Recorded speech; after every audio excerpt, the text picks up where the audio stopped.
Chapter 924. Moreover, just having power isn't enough. You also need to have a deep understanding of the timeline. Ashima added, the prophet told me that this person isn't just messing with the timeline. She is trying to reverse the timeline. Reverse the timeline? What does that mean? Although Gohan asked, Gohan could vaguely guess what Ashima meant. This person is trying to reverse the timeline. Ashima said in a deep voice, she is now forcibly bending the timeline. That's right, she is indeed bending the timeline. She wants to bend time into a U-shape. What will happen if she succeeds? Gohan asked with a frown. I don't know. Ashima shook her head, but at least one thing is certain, and that is that she doesn't have enough power. Therefore, the bending of the timeline can only happen in this small area of the sealed land. As long as we stand outside the gate, we will be absolutely safe. We don't have to worry about the space-time inside the gate affecting us. Is that so? Gohan touched his chin, but who is twisting the timeline? Could it be that there's a U-level bandit who can control time? Control time? Gu Xuanwu seemed to have thought of something and immediately exclaimed, it's Auntie Kuang-san. Auntie Kuang-san actually has an extremely terrifying spiritual equipment. If her spiritual equipment is stimulated to its strongest state, it even has the power to reverse time and space. Is it Auntie Kuang-san who is controlling all of this? I think it must be her. When Gohan heard Kuang-san's name, he suddenly realized that he seemed to have neglected this Yuan Ko. After Gilgamesh killed one of his doppelgangers, Kuang-san unknowingly disappeared from the sealed land. After that, no matter how fierce the battle between Gohan and Gilgamesh was, Kuang-3 never showed up. She was like a venomous snake that had always been hiding in the dark. She had hidden herself so well that Gohan had almost forgotten about this woman. It was only now that Gu Xuanwu had reminded him that he suddenly realized that aside from himself, Liu Yanling, Ashima and Gu Xuanwu, there was still a Yuan Ko hiding in the sealed grounds. But why did Aunt Kuang-san do this? Gu Xuanwu asked puzzledly. I can roughly guess that she might want to return to the past when her elf king was still alive. Gohan said faintly. That's right. I want to go back to the past and save my king. As soon as Gohan's voice fell, Kuang-3's voice rang out. At the same time, the image of her white wedding dress appeared in Gohan's sight. She once again wore the wedding dress that once belonged to her. She had a happy smile on her face, looking like a bride on her wedding day. Carving Emperor, 12 bullets, time reversal, bloom. The gate of time of eternity and truth. As Kuang-3's voice fell, a huge clock hand appeared behind her. However, the clock, which should have been moving forward slowly, began to move in full view of everyone. At first, the second hand was still moving backwards 1 second at a time, but the speed was getting faster and faster. In the end, it was like the wheels of a sports car that was crazily spinning backwards. At the same time, the hour hand of the clock began to turn clockwise, but it was spinning faster and faster like the second hand. Finally, it gradually became a phantom, and behind this phantom, a circle of visible doors was slowly appearing. It finally appeared. My gate of eternity and truth. Kuang-3 stared blankly at the door that was gradually opening in her spirit equipment. Sherdao, wait for me. I'm coming to save you right now. I never thought that there would be such an infatuated person in Yuan Ko. Seeing Kuang-3's soul-shattering expression, Liu Yanling began to deeply sympathize with her. She suddenly began to put herself in Kuang-3's shoes, wondering if she could be like Kuang-3, willing to travel through time and space to save someone. There should be such a person. Liu Yanling secretly glanced at Gohan, but unfortunately Gohan's attention was not on Liu Yanling. Instead, he was frowning as he looked at the increasingly distorted space in front of him. Xuanwu, what will happen if this door is completely opened? Will it cause irreversible damage to the Guanghui amusement park? Gohan asked with some concern. I don't know about this, my mother didn't explain it to me at the beginning. Speaking of this, Gu Xuanwu seemed to suddenly remember something and shouted at Kuang 3, who was inside the door. Auntie Kuang 3, stop. My mother said that your strength is not enough to open the gate of eternity and truth. If you forcibly open this door, you will be swallowed by this door. Auntie Kuang 3, please stop. Your mother knows this, do you think I don't? To tell you the truth, I was the one who told your mother about this. Kuang 3 looked at the gradually opening door in a daze.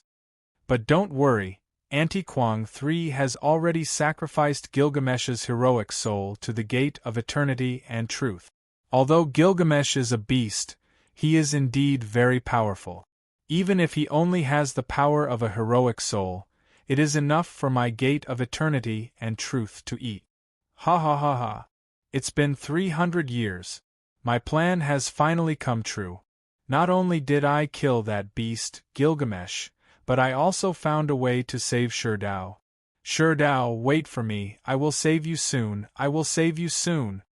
Kuang 3 lay on his spirit equipment and looked eagerly at the gate of eternity and truth that was still gradually expanding. Bigger. A little bigger. A little bigger. As long as I can swallow the entire spirit equipment, I will be able to save you. Kuang 3 looked eagerly at the door in front of him and said eagerly like an infatuated girl. So I was used by her from the beginning to the end. Hearing Kuang 3 talk to himself, Gohan smiled bitterly and shook his head.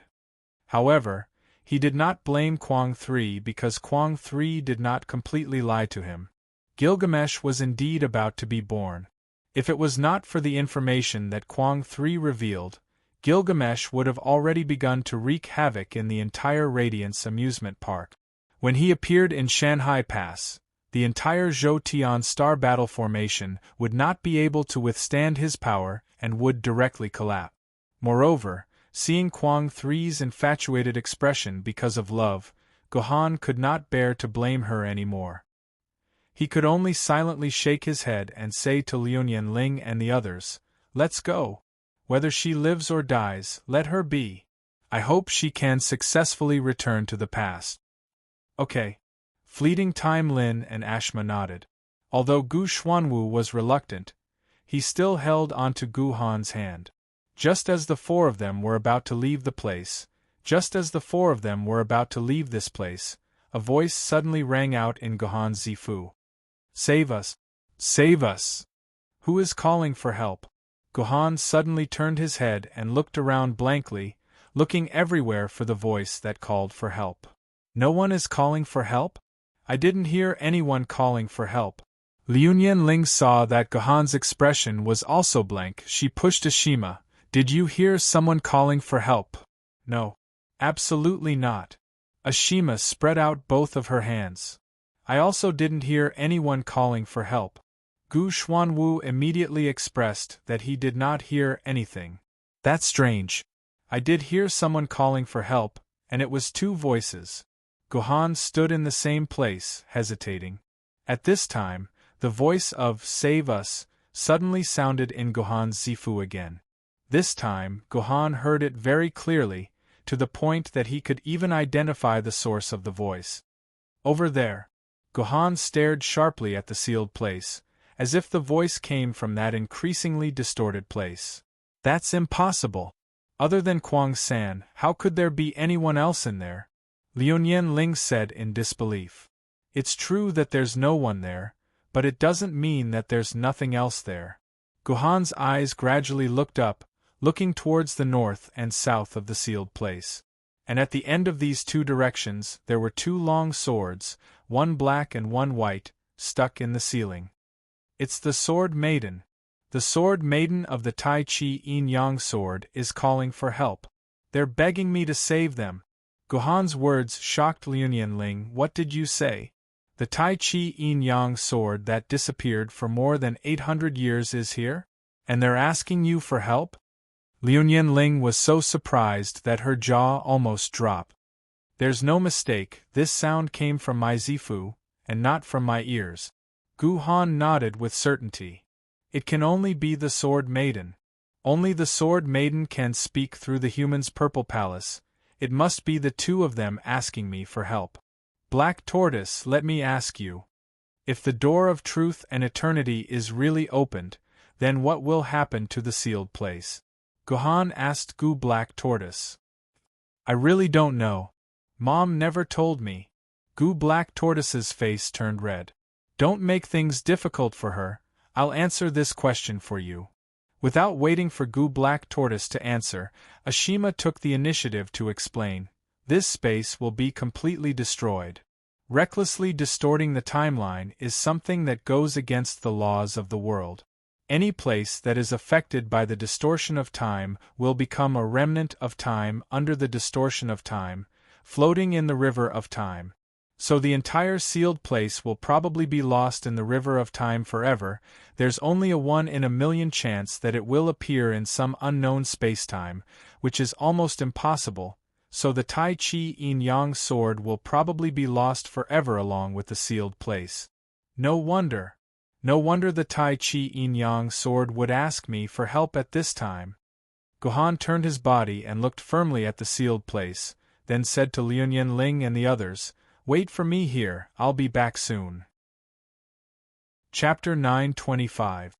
With that, Gohan flew back into the distorted sealed land without looking back. "Dad, what are you going to do?" Black Tortoise turned his head and wanted to grab the corner of Gohan's clothes, but unexpectedly, he was stopped by Liu Ling. "Don't stop your brother is going to do something very important." Liu Ling comforted. "What important thing? It's not like you don't know how dangerous this sealed space is. What if Dad gets lost in there?" Black Tortoise retorted agitatedly. "Don't worry, with your brother's ability, it's a simple matter to retrieve the two sword ladies before he gets completely lost in this distorted space." Liu Ling's face was calm. "You have to believe in your brother's ability. This small matter is not difficult for him." "You don't care about my father at all, so of course you would say something like that," Black Tortoise bluntly criticized. At the same time he continued to struggle. "Let go of me, quickly let go of me. He's your brother, not your dad." Liu Ling was about to go crazy from Black Tortoise's repeated, "Dad, I understand your brother better than you. Once your brother has decided on something, he will absolutely not give up. Right now, he wants to save the two sword ladies. You'd better obediently stand here and wait for him. Don't give him trouble, become his burden. Do you understand?" "What do you know? How can you understand my dad better than me?" Black Tortoise said as he took the hand that Liu Ling was grabbing onto his wrist and bit down hard. But in reality, everyone had their own judgment as to who was more knowledgeable about freezing the cold. Even if Black Tortoise had a sharp mouth, biting his hand was indeed very painful. But Liu Ling did not say a word, only allowing Black Tortoise to wantonly bite the back of her hand. "Humph! Damn Gohan, your sister's debt is all on your head. Sooner or later you will pay it back." Liu Ling thought hatefully in her heart. As soon as Gohan flew back to the sealed area, he felt the heavy weight pressing down on his heart once again. Moreover, it was much heavier than when he came out. Gohan found it difficult to even breathe. He had to save the Taijiyang sword first because the white Taijiyang sword was the closest to Gohan. Naturally, he had to save the sword first. Although his heart was incomparably heavy, and if he wanted to jump up to the ceiling, he would need to use dozens of times more strength than usual. However, this was not a difficult thing for Gohan, so Gohan easily held the white Taijiyang sword in his hand. "Thank you." The moment the Taijiyang sword entered his hand, Gohan seemed to faintly hear the Taijiyang sword's voice of gratitude coming from his Zifu. As the Taijiyang sword and the Taijiyin sword were located at the two most extreme positions in the northern part of the sealed space, Gohan had to spend even more time and energy to save the Taijiyin sword after saving the Taijiyang sword. As time passed, the amount of energy Gohan needed to move through the twisted sealed area increased. Compared to when he had just entered the door, the amount of energy he needed to spend was 10 times more. Next, Gohan discovered that with every passing second, the suppression on his strength in the twisted space doubled. When Gohan used what little energy he had left to reach the black Taiji-In sword, Gohan felt that he did not even have the strength to jump. Heavenly Sword. Helpless, Gohan could only change the sword Maiden from the Chidian sword to the Heavenly Sword. Then, he took out the wine gourd from the Heavenly Sword and drank a mouthful of the most delicious green plum wine. In an instant, a vigorous power filled Gohan's body. At the same time, Gohan took on the appearance of a shining golden general. A claw-shaped yellow lightning sprouted from the ground and carried Gohan up into the air, allowing Gohan to collect the black Taiji-In sword that was stuck in the ceiling into his pouch.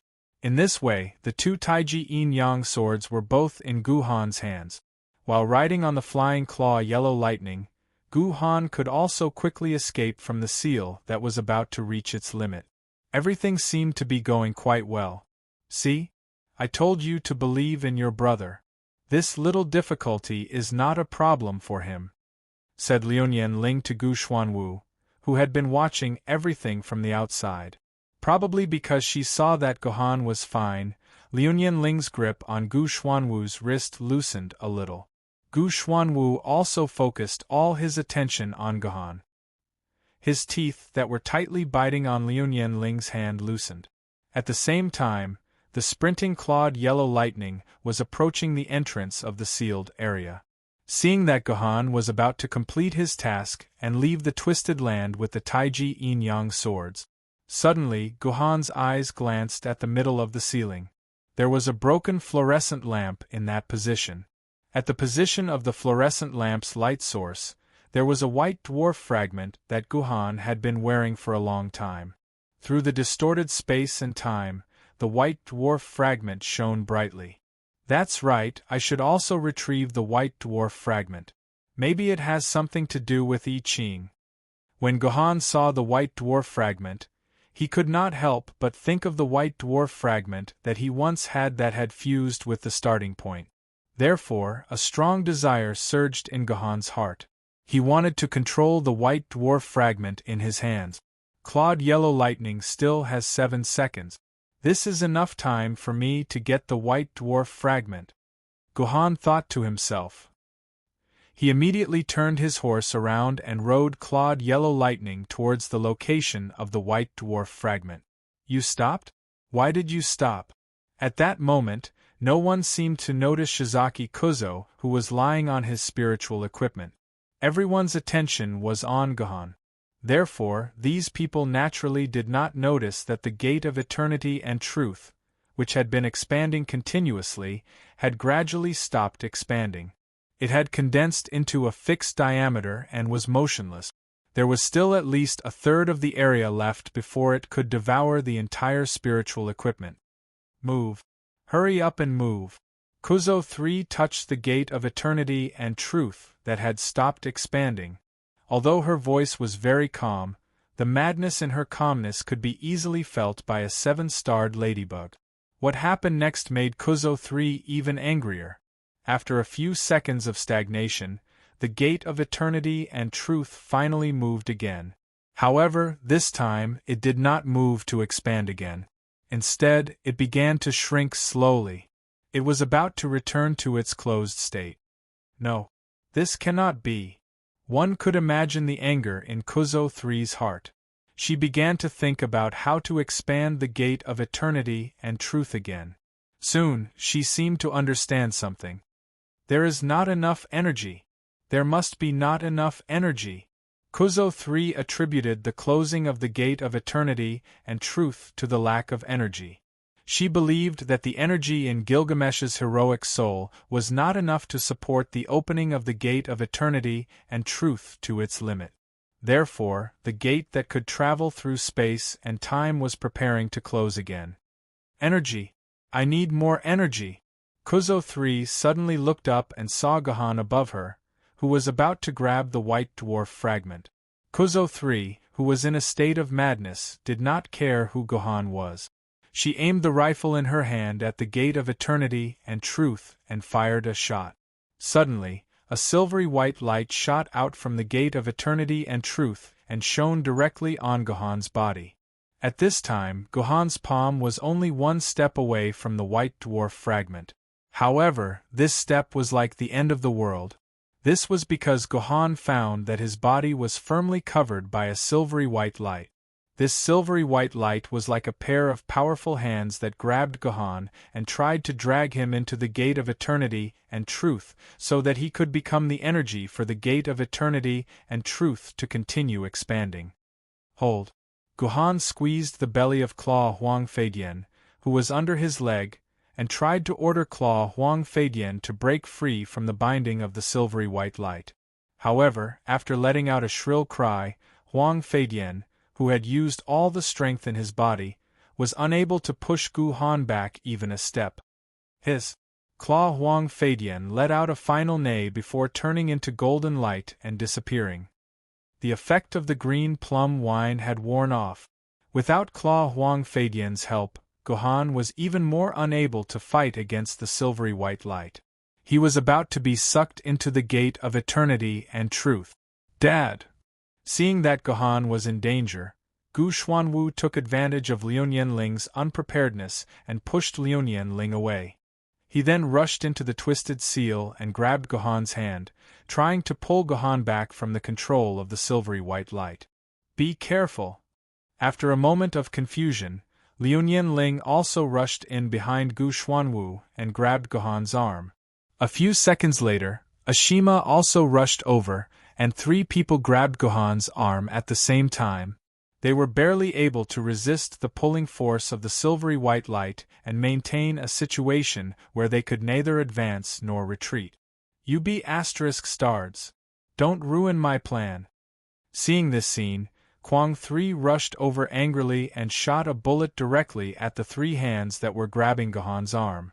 She tried to use the pain to force Liu Nianling and the others to retreat so that Gohan could become the energy of the gate of eternity and truth. However, what Kwang 3 didn't expect was that no matter how many shots she fired, the 3 hands still firmly grabbed Gohan's wrist and refused to let go. Are you all his harem? Kwang 3 showed a ferocious smile. Well, I was just afraid that one person's energy wouldn't be enough. The gate of eternity and truth has been opened to the limit, so I'll let the 3 of you become the energy of this gate together. After saying that, Kwang 3 took out her rifle, aimed at the gate of eternity and truth, and fired another shot.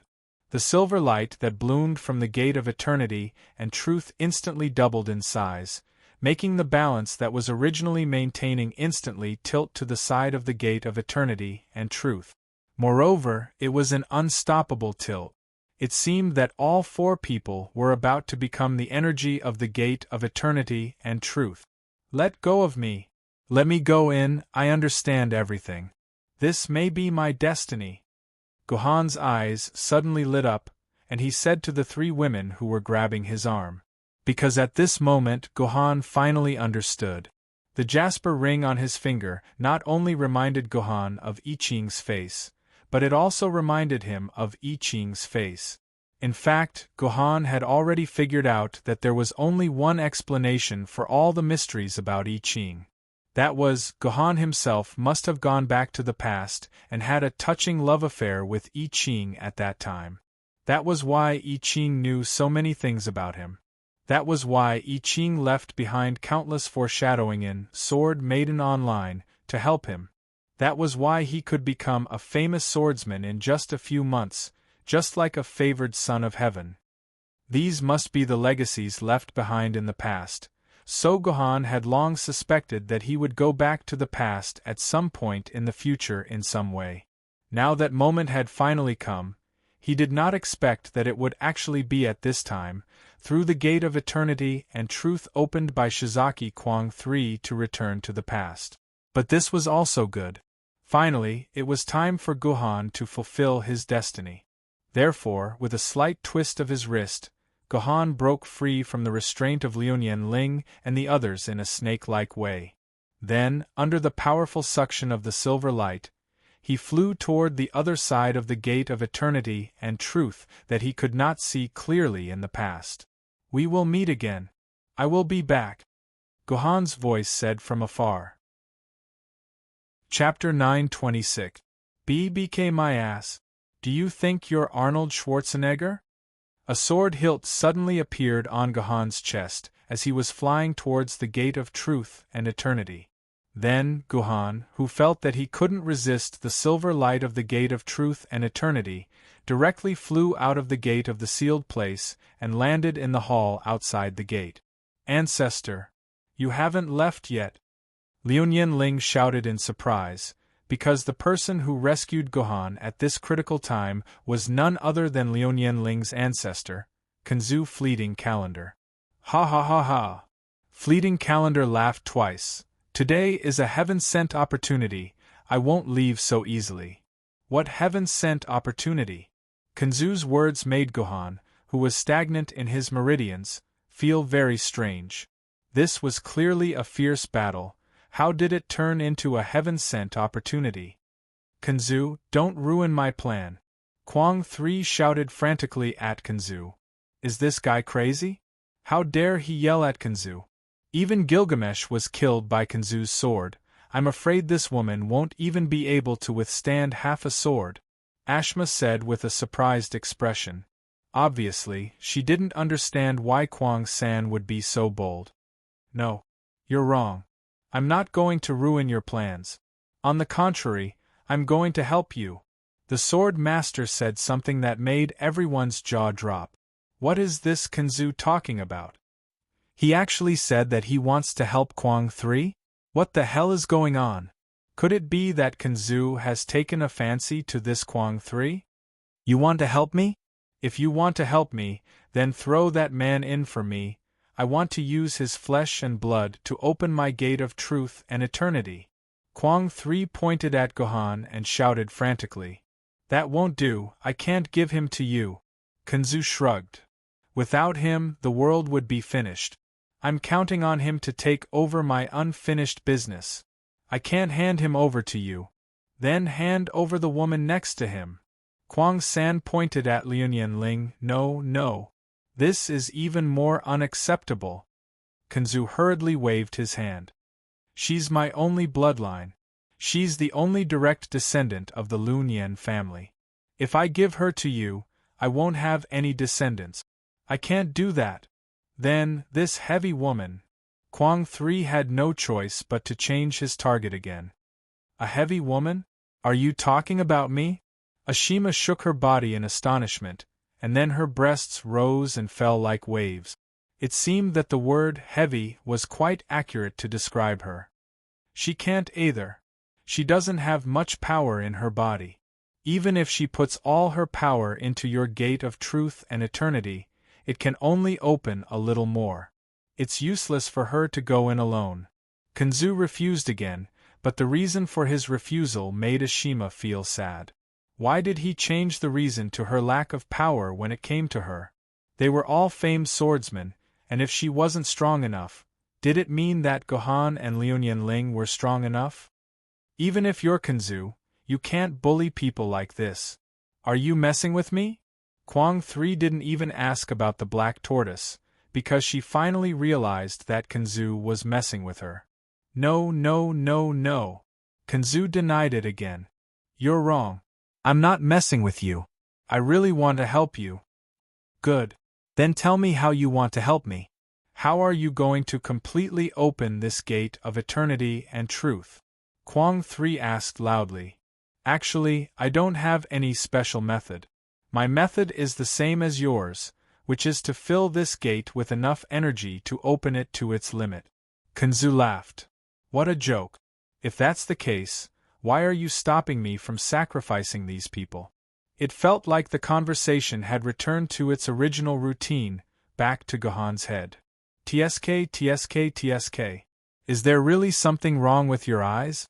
You don't want to choose the sword soul of an Emperor sword level sword wielder, but you have to choose some famous sword level sword wielder who hasn't even grown up yet.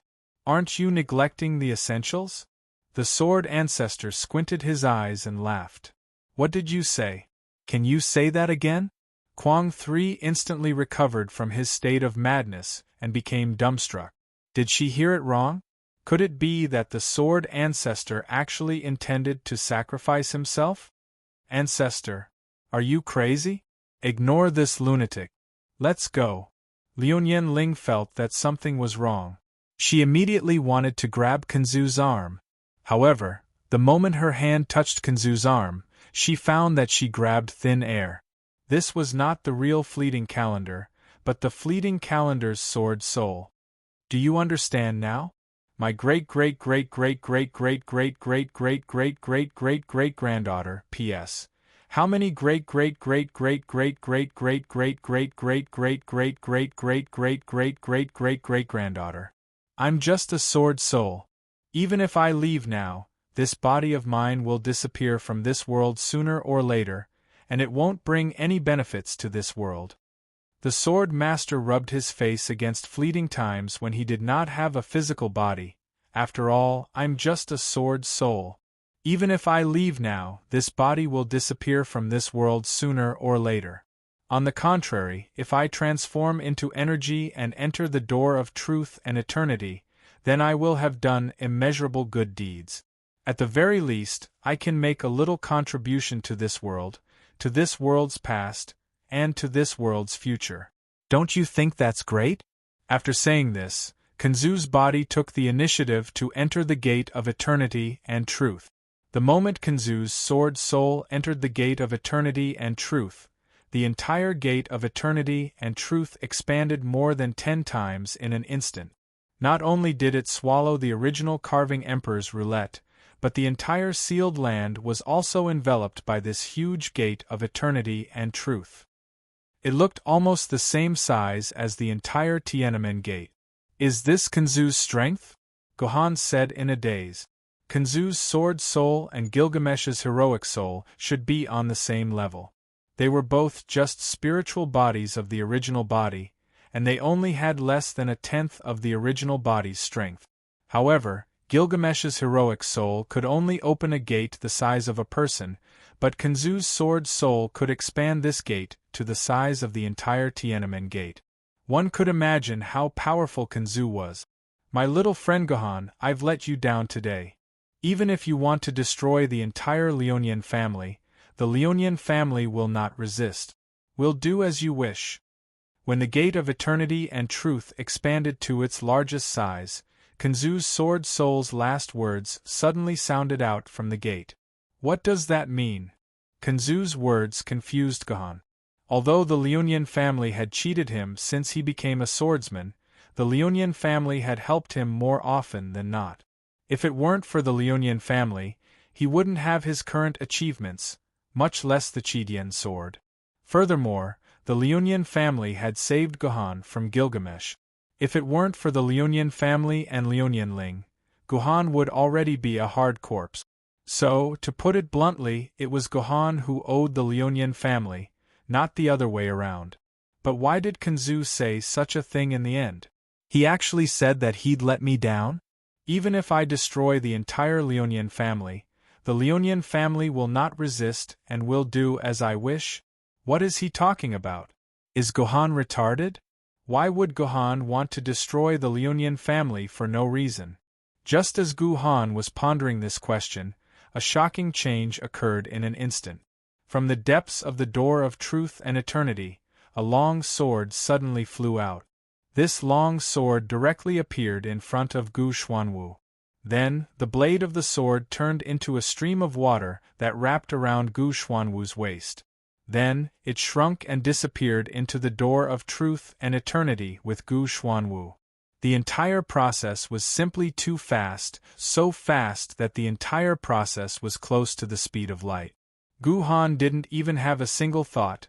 Gu Xuanwu didn't even have time to change his expression before he was swept into the door of truth and eternity by the sword. What happened? Gu Xuanwu? Gu Xuanwu? Gohan's left hand was slightly bent, and his palm kept groping downwards as if he was trying to feel something. Just a second ago, this hand was still holding the Gu Xuanwu in his embrace. But after 0. 0.00001 seconds, this person was gone. Gohan could still feel the outline of Gu Xuanwu's body, as well as her gradually disappearing body temperature. Not good. Someone has gone in. The gate is about to close. Just like Gohan, Kwang 3 was also dumbfounded. This was because the gate of eternity and truth was closing at the same speed as when it was opened. This meant that someone had gone back to the past through the gate of eternity and truth. The energy of the gate of eternity and truth was almost depleted, and was about to close. No! Kwang 3 let out a scream. Then, ignoring the danger of entering the closing gate, she directly entered the gate. Kwang 3's body finally passed through the gate at the last moment before it closed. As for whether she could successfully pass through, only the heavens knew. The sealed land that was covered by the gate of eternity and truth disappeared along with the gate. The modernized I Ching's house had disappeared, and in its place was a big, dark hole. The walls of the big hole were moist, as if the big hole had just been dug out. The entire sealed land had been taken away by the gate of eternity and truth. Clang! Gohan's body fell heavily on the ground. His pupils bulged and his breathing stopped. It was as if he was dead. Gohan! Gohan, what happened to you? Liu Nianling hurriedly hugged Gohan in her arms. Her whole body was covered in tears at this moment. Chapter 927. Sister, sister. This pervert has finally woken up. Sister, sister. If this pervert really wakes up, will he do something terrible to us? When Gohan opened his eyes, he saw Om and Dayam hugging each other in fear, as if Gohan would eat them. Gohan raised his head and looked around. He found that he had returned to his room in the castle of Maple Kingdom. The layout of the room was exactly the same as when he left. It seemed that no one had deliberately renovated it. Gu Xuanwu, that is, your young lady, how is she? Is she back? Gohan asked with the last bit of hope. Gohan hoped that Om and Dayam could tell him that Gu Xuanwu had returned. Everything he had seen before he fainted was just an illusion. Gu Xuanwu had not been pulled into the gate of eternity and truth. Sister, sister. Why is he asking us this question? Shouldn't we be asking him this question? Sister, sister. This is indeed the question we should ask him. Where is our young lady? Why didn't we see the young lady coming back with him? Alright. It seems that I am not hallucinating. Everything is real. The conversation between Om and Dayam completely shattered Gohan's fantasy. Gohan finally began to face the fact that Gu Xuanwu had been pulled into the reality of the gate of eternity and truth. Who sent me back? Gohan sorted out his thoughts and asked Om and Dayam. Sister, sister. It was a woman who had never seen him before who sent him back. How did he have so many women? Sister, sister.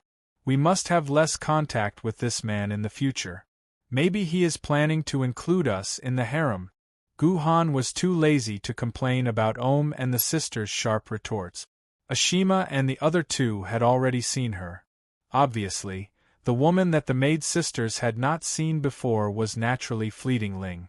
It was Fleeting Ling who had sent him back. Where is she now? Gohan was silent for a long time before he finally asked the two sisters. She's squatting outside the door. The electrician finally stopped talking to his sister and began to speak human language. Well, she seems to have said that she doesn't have the face to see you, but she's afraid that we'll hurt you, so she's been guarding the door. She's been squatting for a whole day. Om added. Please invite her in. I have something to say to her. After Gohan finished speaking, Om and the electric sisters couldn't wait to run out, then opened the door and said a few words to the people outside.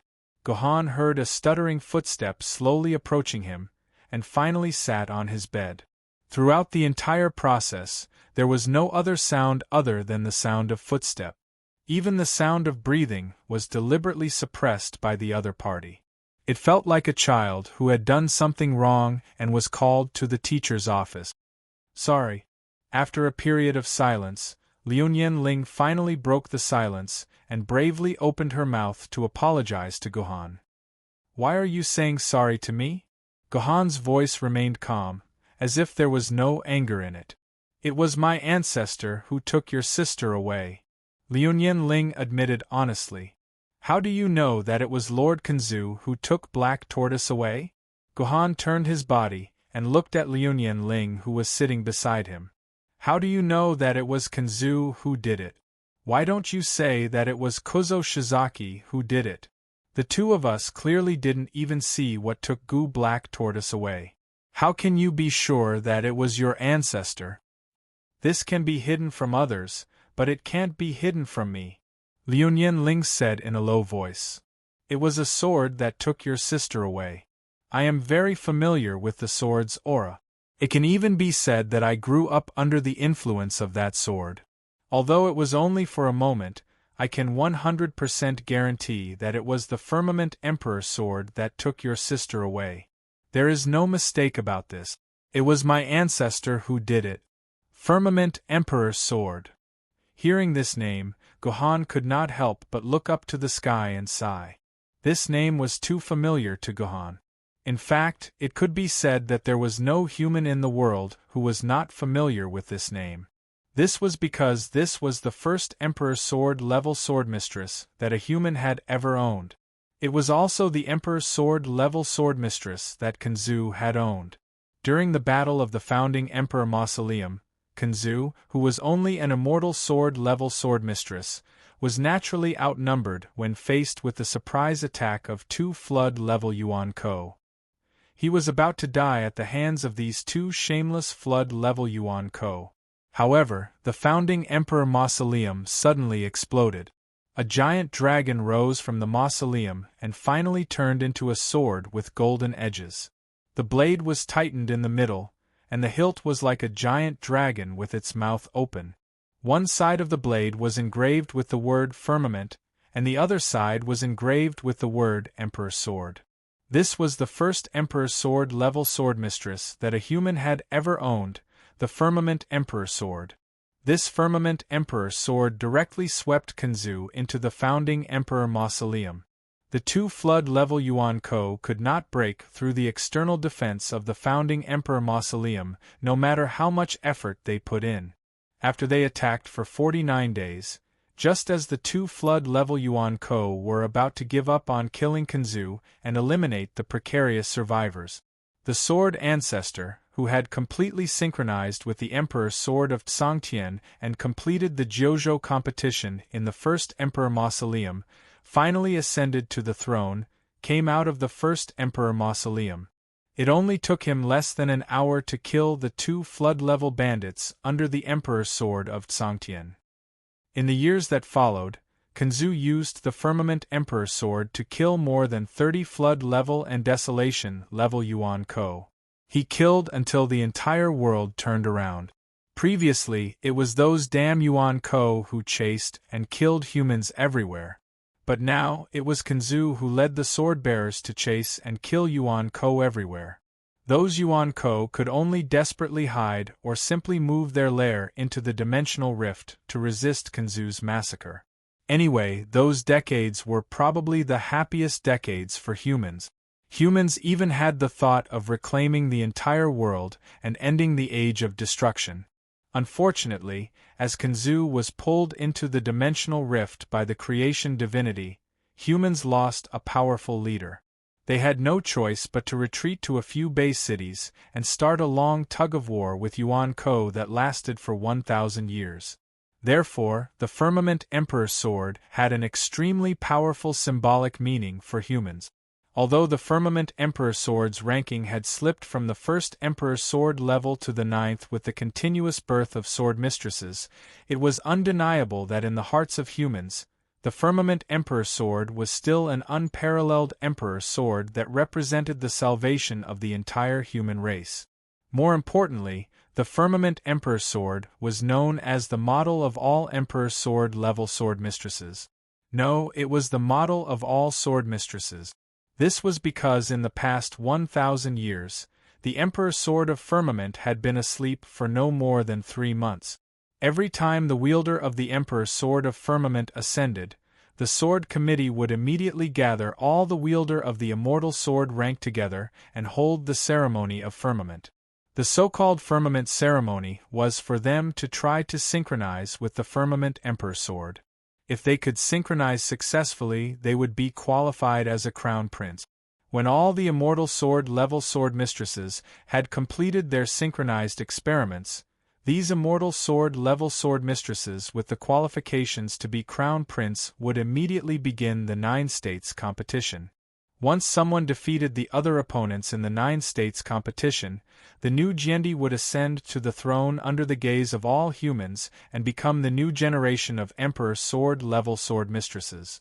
The 1,000 years of history had proven that every firmament ceremony would have more than 3 immortal sword-level sword mistresses synchronized with the firmament Emperor's sword and successfully obtained the qualifications to be crown prince. The 9 states competition of the firmament Emperor's sword level was extremely difficult. At the very least, it was much easier than the 9 states competition of the other Emperor's sword level sword mistresses. Every time the 9 states competition of the firmament Emperor's sword level sword mistresses successfully defeated all the opponents to ascend to the throne and become the strongest thigh of humanity, the Emperor's sword level sword mistresses.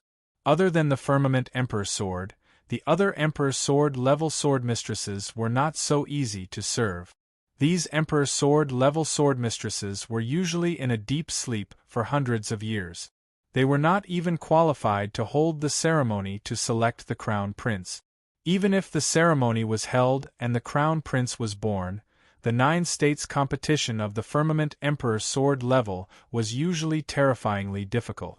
90% of the crown princes would fail in the cruel 9 states competition of the firmament Emperor's sword level and become dejected losers. If you don't understand what I've said above, you only need to remember the following sentence.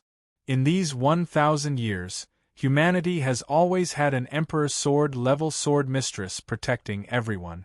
This Emperor's sword level sword mistress is the cutest firmament Emperor's sword mistress. P.S. The settings related to Emperor swords have finally been completed. The true face of the Emperor's sword level sword mistress will also be revealed to everyone. The Emperor's sword level sword mistress system is very different from the normal sword mistress system. The relationship between the Lunyen family and the firmament Emperor sword was not limited to Kanzu alone. All the Emperor's sword level sword mistresses in the Lunyen family also had firmament Emperor sword level sword mistresses. It was as if they could not coordinate with the other Emperor's sword level sword mistresses. Moreover, the firmament Emperor's sword and the Lunyen family were very close. When the firmament Emperor's sword level sword mistress had nothing to do, she loved to go to the Lunyen mountain and stay there for a while. She would chat with the descendants of the Lunyen family and gossip about Kanzu in the past. When Liunyang Ling was born, the firmament Emperor's sword mistress was very fond of this young lady from the Lunyen family. Liunyang Ling even remembered lying in the arms of the firmament Emperor's sword mistress when she was young. It could be said that she had fallen asleep because of the firmament Emperor's sword mistress scent. That was why Liunyang Ling could tell Gohan with certainty that she had used the firmament Emperor's sword mistress scent to determine that it was the firmament Emperor's sword that had swept the black tortoise away. Even if Kanzu's sword spirit used the firmament Emperor's sword mistress, even if Kanzu had become a sword spirit, he could still use his own sword mistress scent to create an illusory but real sword mistress. Chapter 928. So why do you think your ancestor took the black tortoise and brought her back? What if I bring her back to the past? Gohan asked as he looked at Fleeting Time's hand that was tugging at the corner of his shirt. I don't know. Liunyang Ling was probably telling the truth. He had never seen Liunyang Ling so ashamed before. Is that so? Gohan didn't ask anything else and just looked at Liunyang Ling quietly. Will you really hate our Liunyang clan from now on? Will you become enemies with our Liunyang clan? Liunyang Ling asked Gohan with a trembling voice after a long period of silence. She was looking forward to Gohan's answer, but she was also extremely afraid of Gohan's answer. She was looking forward to Gohan's attitude, but she was also afraid of Gohan's attitude. Why should I hate your Liunian clan? Gohan asked with narrowed eyes. Because it's our ancestor. If I hadn't used our ancestor's sword soul scar, then Sister Black Tortoise wouldn't have. Liunian Ling was very clear about this and tried to take responsibility for it. If you hadn't used the sword soul scar, then wouldn't I have died at Gilgamesh's hands? Gohan pursed his lips, but in reality Gohan wouldn't have died. He was already holding the Jasper stone in his hand. If Gilgamesh still dared to attack him, he would immediately activate the Jasper stone and return to Chongyang Mountain. So even if Liunian Ling hadn't appeared in time, Gohan wouldn't have died.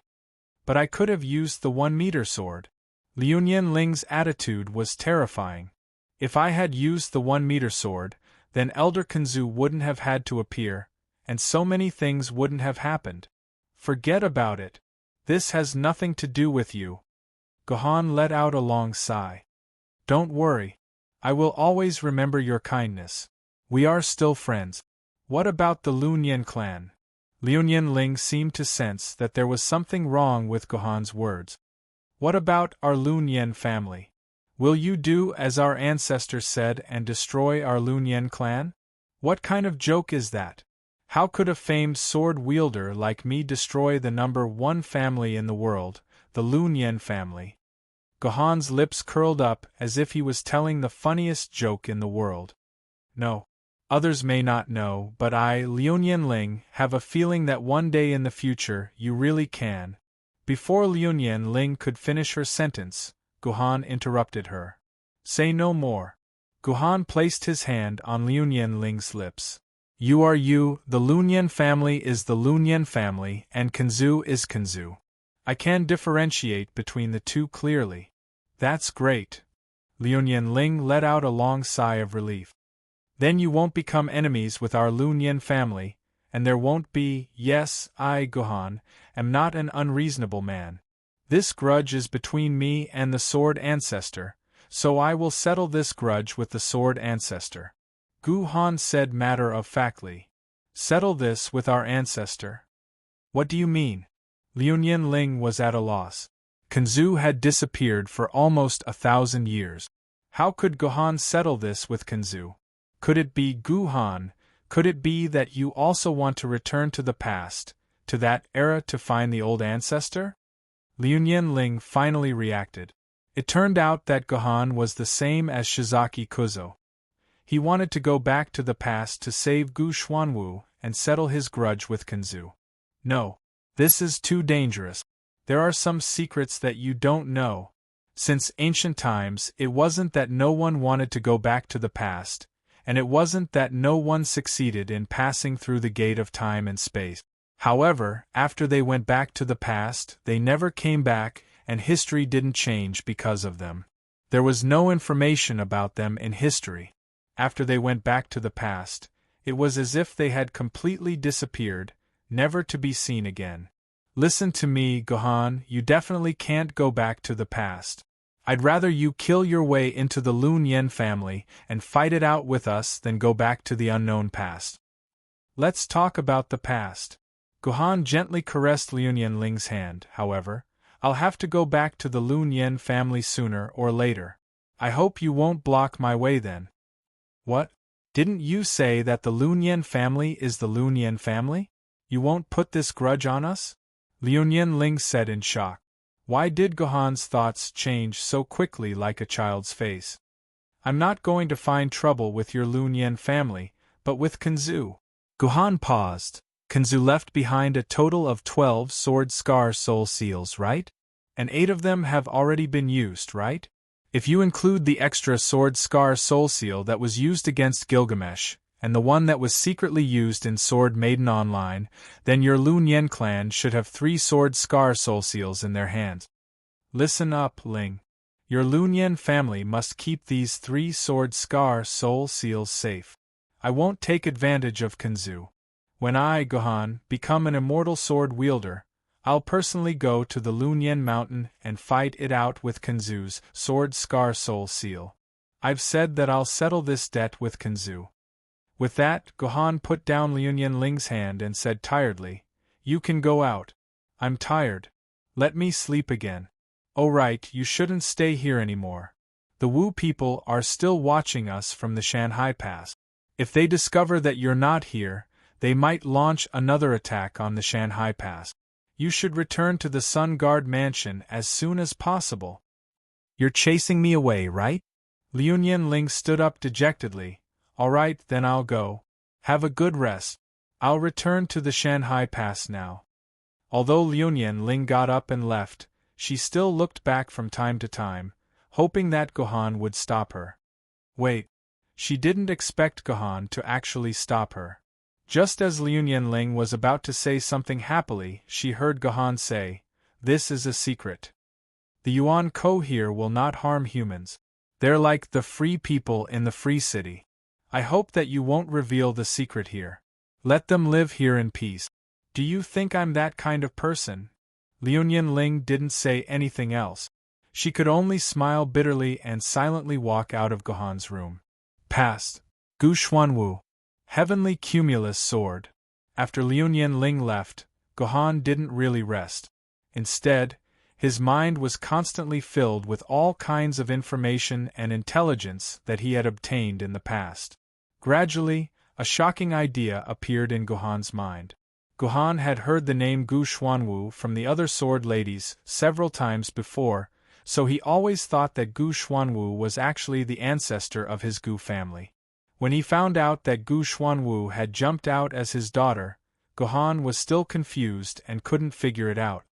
He only roughly thought that the previous Gu Xuanwu was one Gu Xuanwu and the future Gu Xuanwu was another Gu Xuanwu. They just happened to have the same name. After all, the name Gu Xuanwu wasn't given by Gohan, but by Artoria or Qiando Isuzu. Therefore, it was understandable that they didn't know that Gohan's ancestor was called Gu Xuanwu. But from the looks of it, what if the ancestor Gu Xuanwu and daughter Gu Xuanwu were the same person? Now that Gu Xuanwu had entered the gate of eternity and truth, he had been taken to the distant past. No one knew how many years had passed in the past, so Gu Xuanwu could have appeared in any era in the past. Then, could it be possible that Gu Xuanwu had returned to the beginning of the apocalypse and met Heavenly Cumulus Sword, Mysterious Deep Sword, and other immortal sword ladies, and even became good friends? Therefore, the Heavenly Cumulus Sword had said Gu Xuanwu's name in shock after seeing Gohan. Gu Xuanwu and Gohan looked very similar in appearance. Combining the characteristics of Gohan and Artoria's faces, it wasn't strange that the Heavenly Cumulus Sword could recognize Gohan's origin at a glance. Then, everything could be explained clearly. His ancestor Gu Xuanwu was not from that era, but his biological daughter Gu Xuanwu, who had traveled to the past yesterday.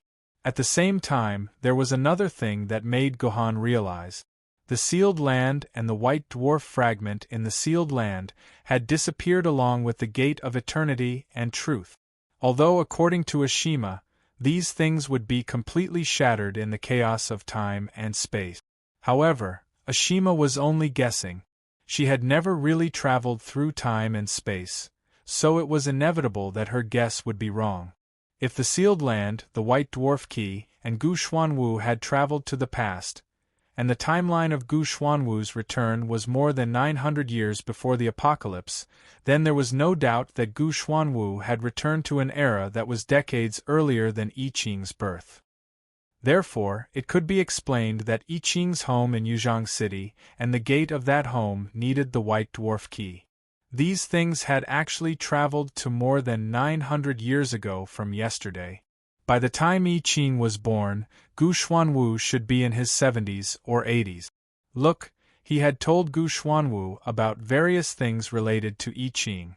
It was very likely that Gu Xuanwu had found I Ching when she was young, raised and taught her, and finally passed the sealed land and the white dwarf key to I Ching. Gu Xuanwu and Gohan looked so similar.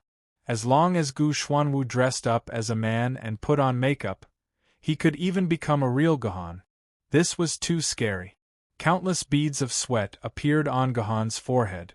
At this moment, he seemed to have solved all the mysteries. Chapter 929. Liunyun Ling left, and so did Ashima. When Gohan woke up the next day, apart from the Sword Maidens, there were no other humans by his side. Gohan. No, there was still a human by his side. The little Loli that Gohan saved from hiding in the rubbish bin was still by Gohan's side. She had no intention of going home at all. However, Gohan could no longer stay in Guang Guang amusement park. He no longer had any attachment to this place, and it was time for Gohan to leave. On the way back, he could send this little Loli named 2303 back to her parents. Although it was foreseeable that this little Loli would soon lose her innocent Loli smile and turn into a dull walking corpse like most of the humans here without sufficient food and could only rely on the fragrant powder in the air to survive. However, it could not be helped. It was impossible for Gohan to keep the little Loli by his side. Although she would become a walking corpse in Guang Guang amusement park, at least her life would be safe. However, if she followed Gohan to Shanghai Pass, when the Wu people came to attack, this little Loli would definitely be the first victim. There was no doubt about it. After packing his luggage, Gohan left his room with the Sword Maidens. As soon as he stepped out of the door, he bumped into Dr. Roman, whom he had met once before. Gohan narrowed his eyes when he saw Dr. Roman. This was because Dr. Roman had walked out of the room that originally belonged to Chidu Isuzu. Dr. Roman. Hello. Gohan took the initiative to greet Dr. Roman. Hello, Mr. Gohan. Roman glanced at the Sword Maidens behind Gohan and smiled curiously. Are you leaving, Mr. Gohan? Yes. After all, this is not a place for us sword bearers. It's time for me to leave. Gohan nodded. I'm fine. After all, Mr. Gohan was once the son-in-law of Guang Guang Amusement Park. As long as Mr. Gohan is willing, you can come back anytime. We sincerely welcome you. Dr. Roman took the initiative to shake Gohan's hand. Is Dr. Roman in charge of Shining Amusement Park now? Gohan skillfully pulled his hand out from Dr. Roman's grip and asked curiously. Yeah. Actually, I don't want to do such a troublesome thing. However, the general manager had passed away, and the deputy general manager had returned to the past. The entire Guanghui amusement park could not be without a leader. In the end, during the meeting yesterday, everyone unanimously forced me to take this position. I couldn't refuse even if I wanted to. I had no choice but to sit here temporarily as a temporary manager. Manager Roman scratched his head. But my position is temporary. As soon as Miss Black Tortoise comes back, she will be the manager of Guanghui Amusement Park. I'm just helping her look after it temporarily. There's no need to add a temporary term for yourself. Gohan patted Dr. Roman's shoulder. Just be the general manager of this amusement park. I believe that even if Black Tortoise comes back, she won't want to stay here anymore. She has a wider world in the future. She won't be confined here anymore. Is that so? But the wider the world, the more troubles there are. Dr. Roman's eyes were bright and full of vigor. They were filled with a brilliance that Gohan had only seen in the eyes of a powerhouse who had seen through the mundane world. There's no better place than here. Only after you've passed the peak will you understand that a simple and peaceful life is the best. That's only your personal peak. That's only your personal peace and happiness. Gohan looked out the window at the countless people walking around Guanghui Amusement Park like walking corpses.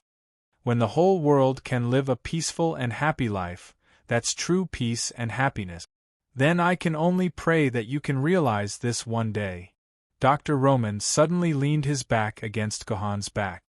Everyone's thoughts are beautiful, but no matter how powerful a person is, the world can't move according to his will. Even the God who created this world can't do anything when faced with the changes of the world. We're already very lucky to be able to keep our own freedom. It's a fool's dream to think that we can influence others. No matter how strong a huge tree is, it can't stop the unceasing flow of the Yangtze River. Only by turning oneself into a small boat and drifting on the river can one be truly peaceful and happy.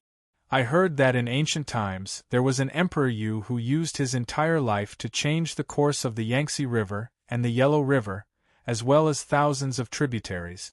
In the end, he turned ancient Huaxia into a paradise on earth.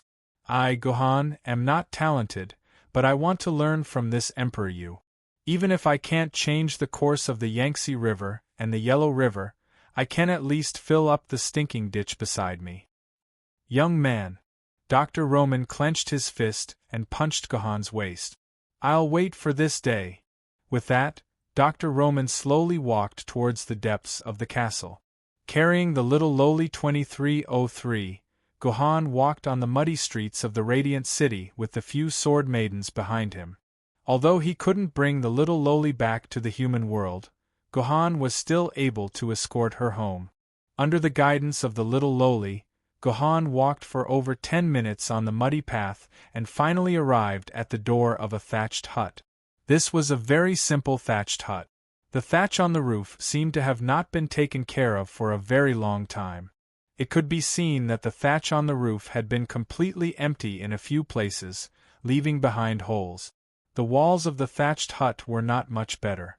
Not only were there all sorts of holes on the walls, but a small part of the wall had also completely collapsed. Without opening the door, Gohan could clearly see the situation inside the thatched hut. Daddy, Mommy, I'm back. Since she hadn't been home for a long time, the little lowly excitedly rushed home. Unfortunately, compared to the little lowly's excitement, the people in the house were extremely cold. The parents sat on the bed like stiff corpses. After hearing the little lowly's voice, they merely glanced at her and ignored her. Only a boy who was slightly older than the little lowly revealed an excited expression. He opened his mouth as if he wanted to say something, but no words came out. In the end, the little boy closed his mouth and sat on the bed like his parents, no longer paying attention to the little lowly who had returned home. Are they really 2303's mommy and daddy? Seeing this scene, Qi was very sad. Although they already knew about the state of this world from Gohan, when these sword maidens saw these apathetic humans with their own eyes, they couldn't help but feel sorrowful. These were humans, the primate of all living beings. They were a group of living humans, but now they had become walking corpses. What was the point of living like this? I'll think of a way to save them in the future. But for now, we have to go back. Gohan waved at 2303 and left Radiant City with the Sword Maidens, leaving this place where Gohan had completely lost his black tortoise. Big brother Gohan, where are you guys going? Seeing that Gohan and the rest were about to leave, 2303 immediately strode out of the straw hut with her slender legs, wanting to hug Gohan.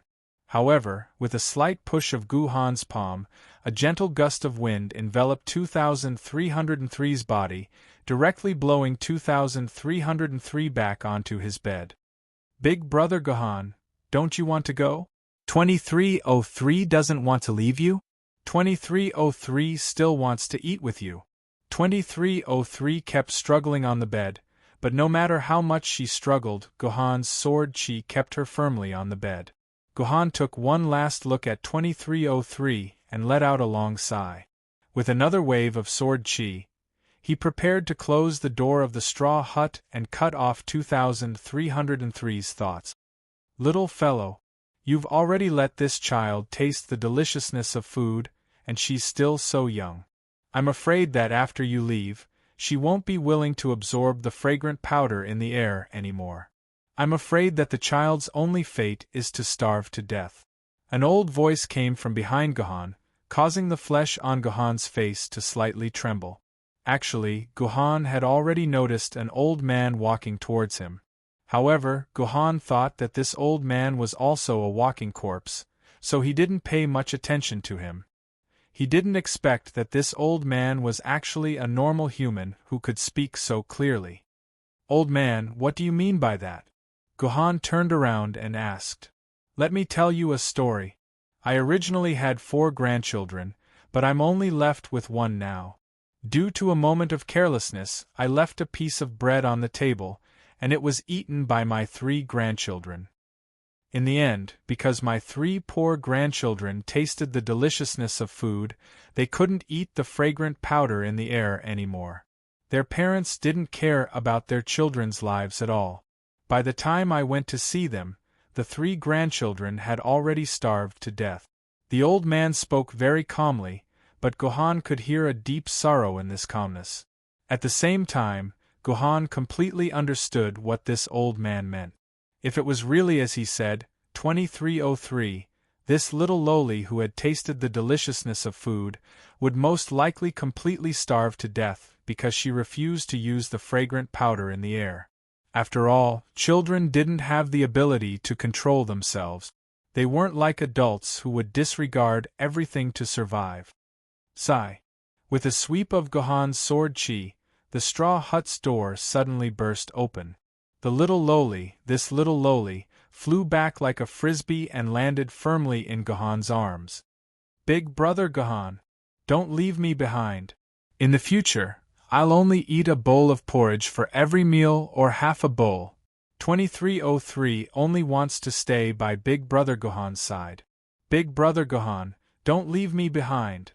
2303 cried until her face was like a flower in front of Guhan. However, she didn't know if it was because she was afraid that crying too loudly would make Guhan hate her and leave her here.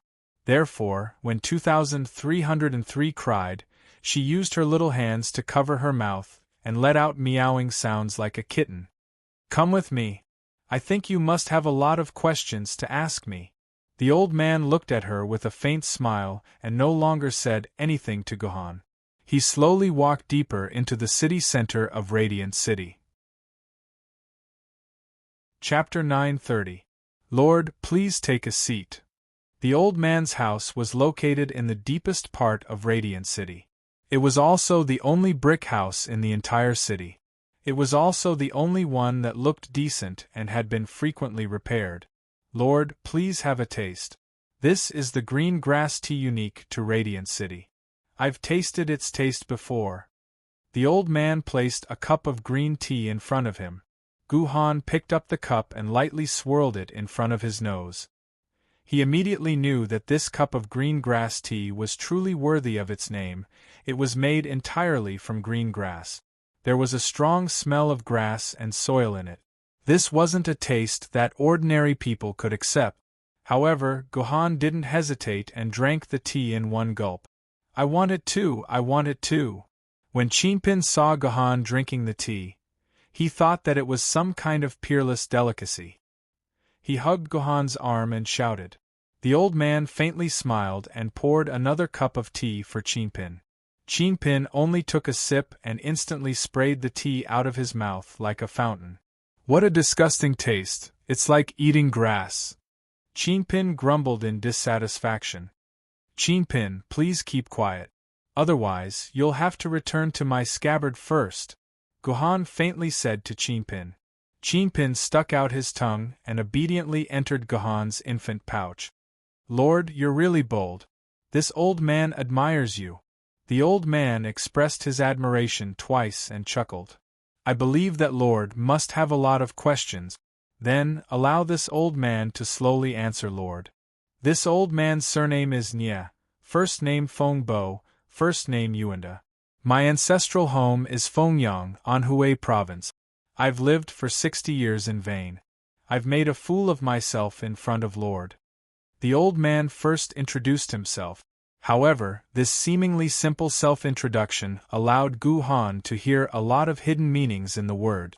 First of all, this old man actually had words. 1 surname, 2 given names, and 3 characters were the naming characteristics of Huaxia in the Middle Ages. However, in the modern age, characters gradually disappeared, and Huaxia people only had their given names and surnames. This was something that many Chinese didn't know before the apocalypse. After the apocalypse, words completely disappeared from Chinese customs. Only people like Guhan, who had a deep understanding of history and culture, knew the meaning of words. Also, if you caught 1,000 people in Yanjing City and asked them what it meant to live a 60-year cycle, I'm afraid that not a single one of these 1,000 people would be able to answer the true meaning of 60-year cycle.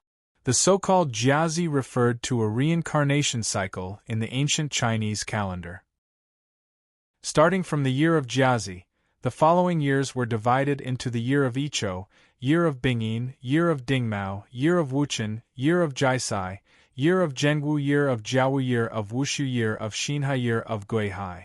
I believe that everyone can filter out the years of Jiawu, year of Wushu, and year of Xinhai, which represented the naval battle of Jiawu, year of Wushu, year of Xinhai, year of Xinhai, year of Jiawu, year of Wushu, year of Xinhai, and year of Guihai. In total, there was a reincarnation cycle of 60 years. The Jiazi could also be used to express age. One Jiazi referred to a reincarnation cycle of the Jiazi calendar, which was 60 years. This old man said that he had lived a 60-year cycle in vain, which meant that he was currently 60 years old. From the sparse white hair on his temples, he seemed to be at least 80 years old at first glance. Unexpectedly, he was only 60 years old. He really aged quickly. From this old man called Niefengbua, he knew the meaning of words, and could also use 60 years to describe his own age. This meant that this old man had a very clear understanding of the history and culture before the apocalypse. This was something that humans living in large cities had almost forgotten. However, in a world that was isolated from the rest of the world and where most humans were walking corpses, there was only one explanation for this old man's clear knowledge of so much history and culture. The humans here had come to this dimensional rift before the cultural destruction because only humans from before the cultural destruction could preserve so much historical and cultural knowledge in this barren world. At the thought of this, Guhan felt some anticipation. If these humans had really come here before the cultural destruction, they might be able to preserve a lot of historical and cultural information. In that case, they might be able to preserve many historical and cultural materials from before the great cultural collapse. They might even be able to find the novel that contained information about the Qingping sword that Gu Han urgently needed. Guhan, who was filled with anticipation, didn't interrupt and allowed Niefengbua to continue narrating. In 2051 AD, which is more than 950 years ago, our ancestors had been hiding in an underground air raid shelter in North Korea. This hiding lasted for more than 50 years. Later, the food reserves in the air raid shelter were almost depleted. Our ancestors, who were hiding underground, could only take the risk and climb out of the air raid shelter in an attempt to find food outside. However, our ancestors were unlucky. The moment they came out, they encountered the battle between the Qilin and the black tortoise. The Qilin and the black tortoise were both sacred beasts of the human world. A casual strike from these two sacred beasts could shatter an entire mountain. Almost all of our ancestors who came out to adventure died tragically under the attacks of the Qilin and the black tortoise. Only the 7 of us survived. They fled all the way and finally escaped into a cave. There, they discovered this mystical world and finally settled down in this world. In the beginning, life in this world was pleasant. There was water, grassland, and some animals that our ancestors brought over. Thus, the 7 of us slowly multiplied. Later on, the goddess who lived in Daming Lake also accidentally entered this world. However, everyone lived very harmoniously with the gods and were very happy. Just like that, after more than 100 years, under the efforts of the 7 ancestors, they formed a tribe of over 1,000 people. Just when the ancestors thought that they could live peacefully here, an accident happened. Hearing Niefengbua's words, Guhan couldn't help but have an urge to ridicule. From 7 to 1,000 in 150 years, this was equivalent to the population doubling every 15 years. Perhaps the lives of the survivors here were really dull. Apart from ****, there wasn't any entertainment. That was why they were able to satisfy such a high intensity of population growth. Of course, there was something even more interesting.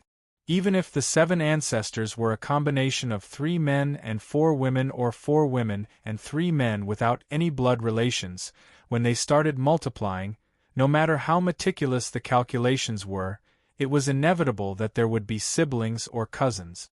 Thus, it seemed that the entire Radiant City was the product of close relative. Of course, in such a critical moment, the reproduction of humans became the most important thing. As for ethics and blood relations, they could be temporarily tossed aside. After all, according to the legends of humans, all humans relied on Nuwa and Fushi to reproduce, and all humans were also the product of inbreeding. Although he wanted to ridicule in his heart, Gohan chose to keep his mouth shut and listen to Niefengbo's narration. Our ancestors will always remember that day. 2 demons suddenly tore through the sky of this world and crashed into the Norland prairie. The dust they raised covered the entire world, and the sky was covered in haze for an entire month. After a month, when everything calmed down, the 2 fireballs completely disappeared, leaving only 2 huge pits in the Norland prairie. But from that day onwards, this world underwent a monstrous change. The land that was originally able to grow fertile rice gradually began to change, and the land began to become worthless. Apart from weeds, no other crop seeds could grow in it. After a few days, when the seeds were dug out, they discovered that they had turned into hard stones. At first, only the land near the 2 pits underwent this change. But gradually, like a contagious disease, with the pits as the center, the rest of the land gradually became unfarmable. Our ancestors began to fear and prayed to the gods day and night, hoping to heal the scars of the land. But it was to no avail. When more than half of the land in this world could not be farmed, another 3 gods invaded this world. These 3 gods launched an unparalleled battle, and in the end, one of them was sealed under the earth, while the other 2 were seriously injured. They were rescued by us humans and arranged for them to recuperate in the tribe. After the injuries of the gods were healed, our ancestors offered their most precious possessions and knelt in front of the gods, hoping that the gods could save the damaged land and make it suitable for humans to farm again. The gods accepted our request, and the 2 gods went to investigate the 2 huge pits. They told us that there were 2 most terrifying demons hidden in the deep pits, and that these 2 demons could completely destroy the entire world with just a puff of air. Fortunately, these 2 demons had sealed each other, and even after tens of thousands of years, they wouldn't be able to break out of the seal, so we didn't have to worry about these demons hurting us for the time being. However, these 2 demons were simply too powerful. Just a bit of their aura was enough to pollute the entire land, and gradually, all of the land would become unfarmable. As such, the gods advised us to escape from this space. There were already very safe cities built by our compatriots outside, and as long as we could enter those cities, we would be able to live a stable and peaceful life. Unfortunately, our ancestors were so frightened by the outside world that they didn't dare to leave this safe place, and still chose to live here. At the same time, the gods began to summon this huge radiant amusement park in the place where the other god was suppressed, and told us that this amusement park could use the power of the gods to create fragrant powder in the air, and then taught us a set of chi channeling method. As long as we keep practicing this set of chi channeling method, we can transform the fragrant powder in the air into the energy needed by our bodies, and we can continue to survive even without relying on food. But there is a price to pay. The price is that humans who have been using the fragrant powder for a long time will lose their emotions and humanity, and can only rely on the last animal instinct to survive. With Niefengbo's explanation, the history of this world gradually unfolded in front of Gohan. Chapter 931.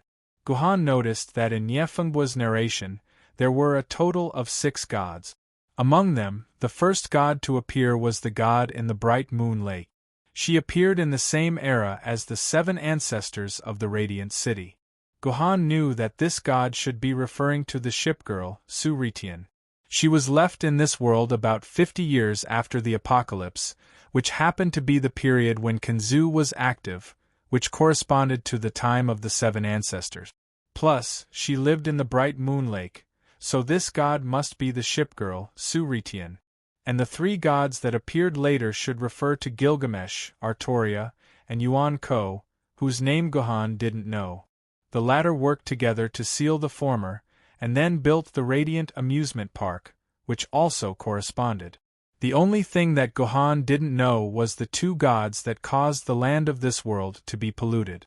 These 2 so-called gods also seemed to be Yuan Ko, and their power should be above the peak universe level Yuan Ko like Artoria and Gilgamesh. It was very likely that they were flood level or desolate level Yuan Ko. After experiencing the battle with Gilgamesh, Gohan didn't want to fight with the flood level and desolate level Yuan Ko again.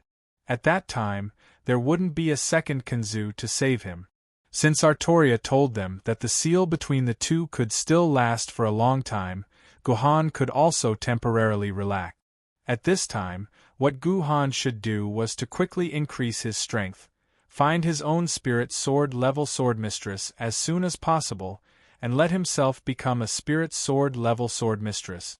Unfortunately, this would be at least 3 years later, because Shanghai Pass does not allow the existence of spirit sword level swordmistress. In the following narration of the old man, Gohan's understanding of the Radiant City deepened.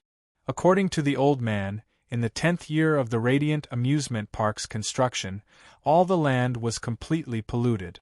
However, the land in Radiance Amusement Park was not polluted. Radiance Amusement Park used a power called the Red Maple Kingdom to protect the land. Therefore, there was a plot of land in the amusement park that could grow normal crop. However, the crops produced by this plot of land were only enough to feed Yuan Ko in the amusement park. There was no way it could supply all the humans. Later, as the days passed, a large number of people became stupid because they had been eating the fragrant powder in the air for a long time. Their lifespan also began to shorten rapidly, and if they maintained a state of stupidity for more than 10 years, their entire brain would completely die, and they would become a true vegetable. Therefore, Guanghui Amusement Park opened its amusement facilities to the humans. After a single ride on the amusement facilities, the humans could regain a little bit of their basic sanity and avoid the danger of brain necrosis. Therefore, the humans here had to go to Guanghui Amusement Park once every 10 years. Otherwise, they would die without a doubt. However, it was unknown whether one should be happy or sad. As long as one practiced this method of qi circulation for a long time and inhaled the fragrant powder in the air, even a newborn baby would learn this method of qi circulation in the womb and be able to rely on the fragrant powder in the air to survive. After giving birth, the mother would also be able to regain her sanity in a short period of time and take care of her child for a few months before returning to the state of a walking corpse. This also ensured that the humans in the Radiant City could continue on, growing from a little over 1,000 people when Guanghui Amusement Park was first established to the current population of 300,000. However, this was undoubtedly a sad thing for the humans in the Radiant City, because they only lived for the sake of living. Apart from that, they couldn't enjoy any happiness or happiness. To them, living like this was no different from dying. When all the humans were about to lose their sanity, the elders of the human tribes felt that they couldn't all become walking corpses. At the very least, there must be a line of people who understood. He was responsible for organizing and recording the history of the entire Radiant City. If it was possible in the future, he wanted to find a way to save all the humans. Therefore, after praying to the gods of Guanghui Amusement Park, Guanghui Amusement Park agreed to provide enough food for one person, ensuring that the Radiant City was a human civilization that could continue on. This was also the reason why Niefengbua could maintain his sanity. He was the inheritor of the entire Radiant City, the only human living on normal food. Niefengbua's line of inheritance had been passed down for over 700 years. However, His inheritance didn't rely on his bloodline. Niefengbo felt that he was reaching the age where he needed to find a new inheritor. Therefore, he would search among the newborn babies in the Radiant City. Once he found an intelligent baby, he would take him in as his disciple and continue on as an inheritor. Because Guanghui Amusement Park only provided food for one person, it was impossible for there to be two inheritors in their prime at the same time. Niefengbo could only find a newborn baby when he was old and weak, and his appetite declined. Then, he would teach him for a dozen years. Because the appetite of the old man and the baby was small, the two of them could barely survive on food for one person. I originally went to look for a new inheritor, but I didn't expect to meet you, Lord. Moreover, I just happened to meet this intelligent little girl, 2303. If Lord doesn't mind, I can take this little girl in as my disciple and let her shoulder the mission of my Radiant City's inheritor. Niefengbo said as he rubbed 2303's head. That's for the best. Guhan nodded to Niefengbo. This was the best outcome. Not only could he let this little girl survive, but he could also guarantee her intelligence and humanity. This made Guhan feel as if there was a glimmer of hope at the end of the tunnel. Lord, I've pretty much told you everything. Then, may I ask you a few questions? Niefengbo said with a trembling voice. Of course, I'm more than happy to, Guhan replied. First, I want to confirm something with Lord. You came from the outside world, right? Niefengbo's murky eyes revealed a hopeful expression. Evidently, he really hoped that Guhan could give him a definite answer. Yes, we really came from the outside world. Guhan nodded. He knew what Niefengbo wanted to ask him, so he very straightforwardly explained the situation of the outside world to him. For example, the so-called gods were not gods, but Yuan Ko who destroyed the world.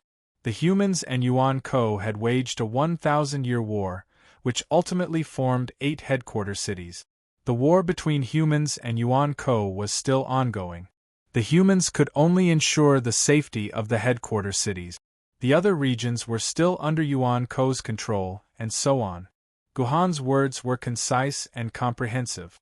Very quickly, he told Niefengbo about the general situation of the world. However, what made Guhan feel a little strange was that Niefengbo didn't reveal a joyful expression after listening to Guhan's narration. On the contrary, he became abnormally silent. This was a very illogical matter. Since Guhan told Niefengbo that there was an absolutely safe human city outside, then Niefengbo should obviously beg Guhan to think of a way to bring the 300,000 people from the Radiant City to the headquarter cities.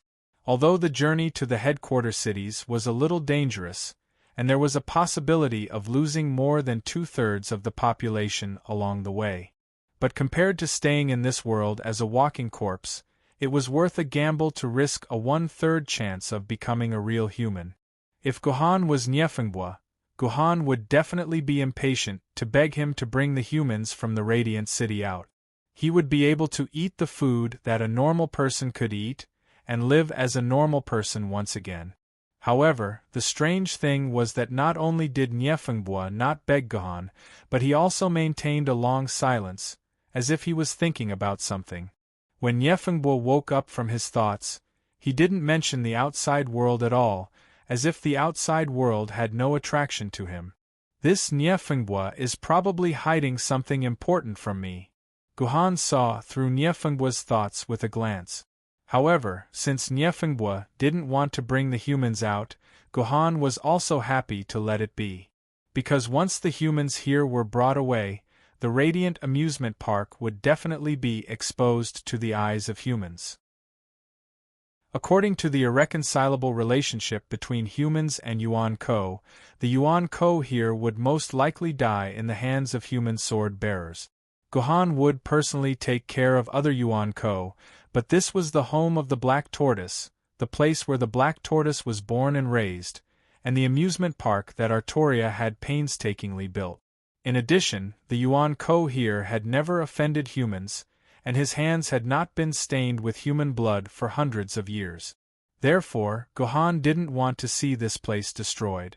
Apart from this thought, Gohan actually had another thought hidden in his heart. It was just that this thought sounded like a fantasy, so Gohan had never told anyone about it. He just hid it deep in his heart. When Gohan felt that he had enough strength, he would realize his grand plan. To Gohan's plan, the 300,000 people here were like a gift from the heavens. With these 300,000 people, Gohan's plan would be able to solve a huge problem. Therefore, Gohan was more willing to let these 300,000 people stay in the Radiant City for the time being. When he needed them one day, he would personally bring these people out of the Radiant City. Right, I have another question. When your ancestors came to this place, did they bring any books with them?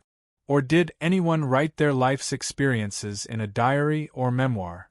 At the very least, as a human legatee, you should have inherited a lot of history and culture, right? Gohan said with some anticipation. Of course. After all, legatees are used to pass on our history and culture. Although Nyefengbo was a little surprised and didn't know why Gohan was asking him about this, he still stood up and silently walked to the door of a room behind him. He took out a key and opened the door. Through the door, Gohan could clearly see that there were more than 10 bookshelves in the room, and the bookshelves were filled with all kinds of books. Chapter 932. That's strange. There are tens of millions of people out there, and there are countless super-large libraries with tens of millions of books. Why are you interested in my small library? Nyefengbo asked curiously as he led Gohan into the library. Since ancient times, humans have been the smartest and the stupidest. Gohan's answer made Nyefengbo a little confused. Nyefengbo decided not to think about it. He led Gohan into the library, pointed to the outermost rows of bookshelves, and said, "These are some notes recorded by our inheritors. However, most of them record the stories that happened after we hid in this world. Because all humans are stupid, even if 10 years have passed, there is often nothing worth recording. Therefore, the records here are quite boring. You can take a look if you want, sir. These are the records of our ancestors' knowledge before we entered this world. Some of them are books from before the apocalypse and some electronic document. The other major part is the oral narration of our ancestors. When they grow old, they love to tell stories of the past to their descendant. Our descendants recorded these stories and wrote them into this complete set of the new Analects of Confucius." Nyefengbo explained most of the books in the library to him. "Okay, leave me here alone. You don't have to stay here and be tired," Gohan said lightly. Nyefengbo smiled and walked out of the library obediently, leaving Gohan alone inside. Gohan first flipped through the historical records after the apocalypse recorded by the inheritors. Gohan's reading speed was extremely fast. It only took him about 10 minutes to roughly read through all the records on the entire bookshelf. He found that the whole thing was just like what Nyefengbo said. The records were quite boring. Of course, Gohan also found some valuable things. For example, in the oldest manuscript, Gohan saw this description. After the 2 great gods led more than 50 gods to join the amusement park, the 2 gods finally decided to leave and look for an unknown place. Before the gods left, I had the honor of meeting the gods and asked them what would happen to poor humans like us after the gods left. Would we be retarded forever? The great Ahog god told me that our fate will not always be like this. In the distant future, there will be a day of redemption. Before that day comes, all we have to do is wait patiently. Since then, I have never seen the 2 gods return. I don't know when that day will come. I only hope that we humans can really wait for that day to come." This was all that Gohan was interested in. First of all, the latter used her to describe the 2 gods, so in addition to Artoria, the other Yuan Ko should also be a woman. The word Ahog in the record immediately reminded Gohan of Artoria's erect Ahog. It seemed that the Yuan Ko who spoke at the end was Artoria. The last and most important point was that Artoria and the last Yuenko had left the Radiant Amusement Park. The last place they disappeared was not here. After all, the Gohan of Amusement Park was built more than 700 years ago, but Artoria was something that happened more than 300 years ago. But at the same time, there was a new problem. After Artoria discovered the dimensional rift more than 700 years ago, not only did she not harm the humans here, but she also helped them to live here. Obviously, Artoria's heart still maintained a clear mind more than 700 years ago and was not controlled by filth. But in the 300 years after that, until her final betrayal, Artoria's hands were stained with human blood. She had killed more than 10,000 humans and more than 100 sword-bearers. She was a world of difference from the benevolent god in the record. Did this mean that Artoria was polluted by filth again after leaving the Gohan of Amusement Park? There was also the problem of Gu Black Tortoise. Gu Black Tortoise was obviously his and Artoria's child, but when was the seed of this child sown? According to Gu Black Tortoise, her life was like that of a normal human child. It took her 18 years to grow from a baby who could not remember anything to the age of 18. When Gu Black Tortoise was young, she and Qingpin had squeezed into the same room for a few months. But now, Gu Black Tortoise had traveled back to the age of destruction. Gohan felt that the timeline was a complete mess when it came to Gu Black Tortoise. How many threads of time were entwined around him? Gu Black Tortoise, Qingpin, Artoria, and I Ching? Even Gohan had a headache just thinking about how many threads of time were entwined around him. Gu Black Tortoise, Qingpin, Artoria, and I Ching. Well, putting aside the matter of time for the time being, Gohan turned his attention to the precious information that had been preserved before the Age of Destruction. First, Gohan browsed through the books that the humans here had shamelessly called the New Analects of Confucius. This was actually a story told by the 7 ancestors recorded by later generations. It was not on the same level as the Analects of Confucius left behind by that sage. At most, it could be considered an interesting book. Because he was a storyteller, the New Analects of Confucius was not boring at all. On the contrary, it was full of interest and many stories that Gohan had never heard before.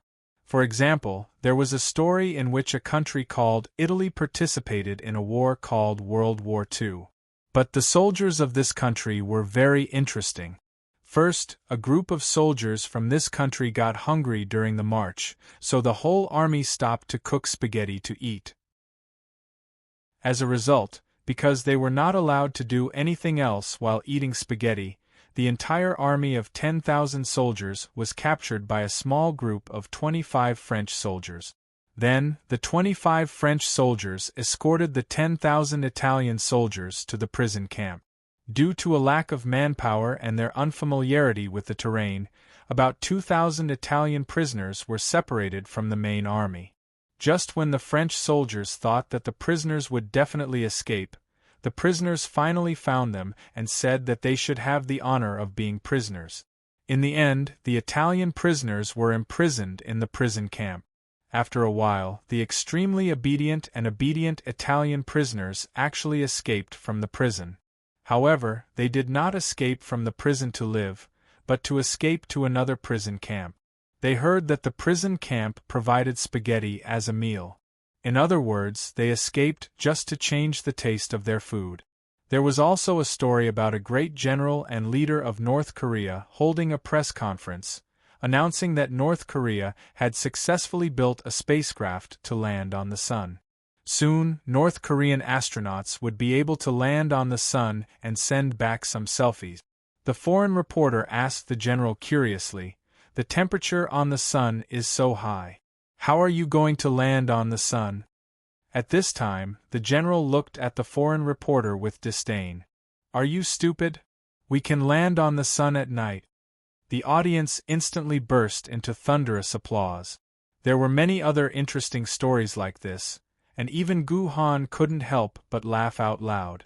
Of course, it could also be seen from these ridiculous materials that most of the stories recorded in the New Analects of Confucius were absurd. However, it was undeniable that there was also some very important information in it. For example, it was the first time that Gohan had completely sorted out the layout of the dynasties of Huaxia from these materials. Some people insisted that the Sui dynasty did not exist. The founding emperor of the Tang dynasty, Li Yuan, was the illegitimate son of Emperor Yang of the Sui dynasty. Therefore, the Tang dynasty and the Sui dynasty were actually the same dynasty. The evidence was a novel called Romance of the Sui and Tang Dynasties.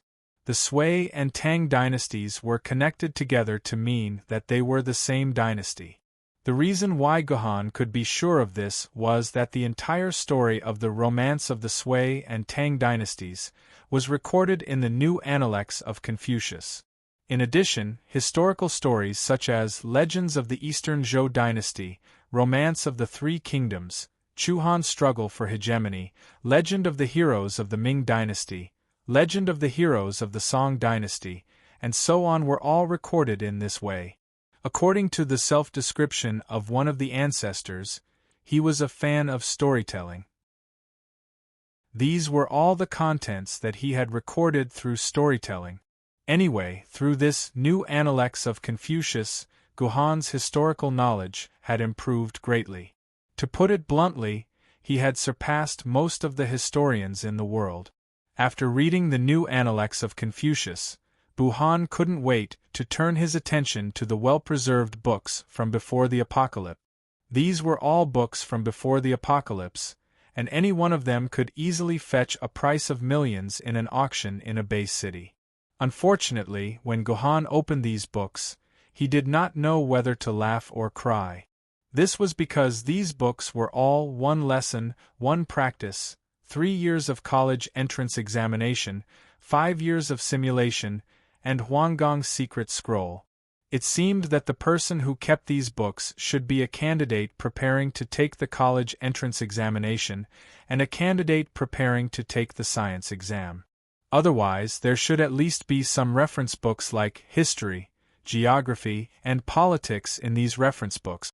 In the end, after rummaging through the entire library, Gohan did not find any information related to the Qingping sword at all. However, this was also within Gohan's expectations. As the saying goes, the road to happiness is strewn with setbacks. Sooner or later, one would know the truth about the Qingping sword. However, in fact, there was still a piece of information in the library that had not been looked up yet. It was a small black chip the size of a fingernail on the last bookshelf. Gohan recognized this chip. It was said that this was a TF card hidden in a mobile phone. It could record a lot of electronic records, and he might be able to find some useful knowledge. Unfortunately, Gohan did not have a machine that could read this TF card. Therefore, Gohan took this TF card out and proposed to Niefengbua that he could take this TF card away and bring it back to the human world for interpretation. It was obvious that Niefengbua was very hesitant about Gohan's request. He did not want Gohan to take such a precious thing away. However, he did not dare to directly reject Gohan. After all, Gohan was a powerhouse with strength comparable to a god. If he disobeyed him, he was afraid that only death would await him. These things are for you. Gohan saw Niefengbua's hesitation. Then, Gohan took out all the dry food that could be stored for a long time from his dimensional pocket and placed it in front of Niefengbua. This is enough food for you to eat for a lifetime. I will use it to rent this TF card. I promise that I will return here within 10 years and then return this TF card to you, Gohan said solemnly. Okay then. Niefengbua swallowed his saliva and finally nodded in agreement. I didn't expect sect leader Tongtian's Qingping sword to actually be in the hands of this lord. Could it be that the time for our radiant city to be freed from this damned fate has finally arrived? Niefengbua stared at Gohan's departing figure. Hey, little girl, from today onwards, the two of us will depend on each other. Niefengbua touched the little head of 2303, who was constantly waving her hands in an attempt to make Gohan stay. Right, the name 2303 is no longer suitable for you. Let this old man give you a new name according to the rules passed down by our ancestors.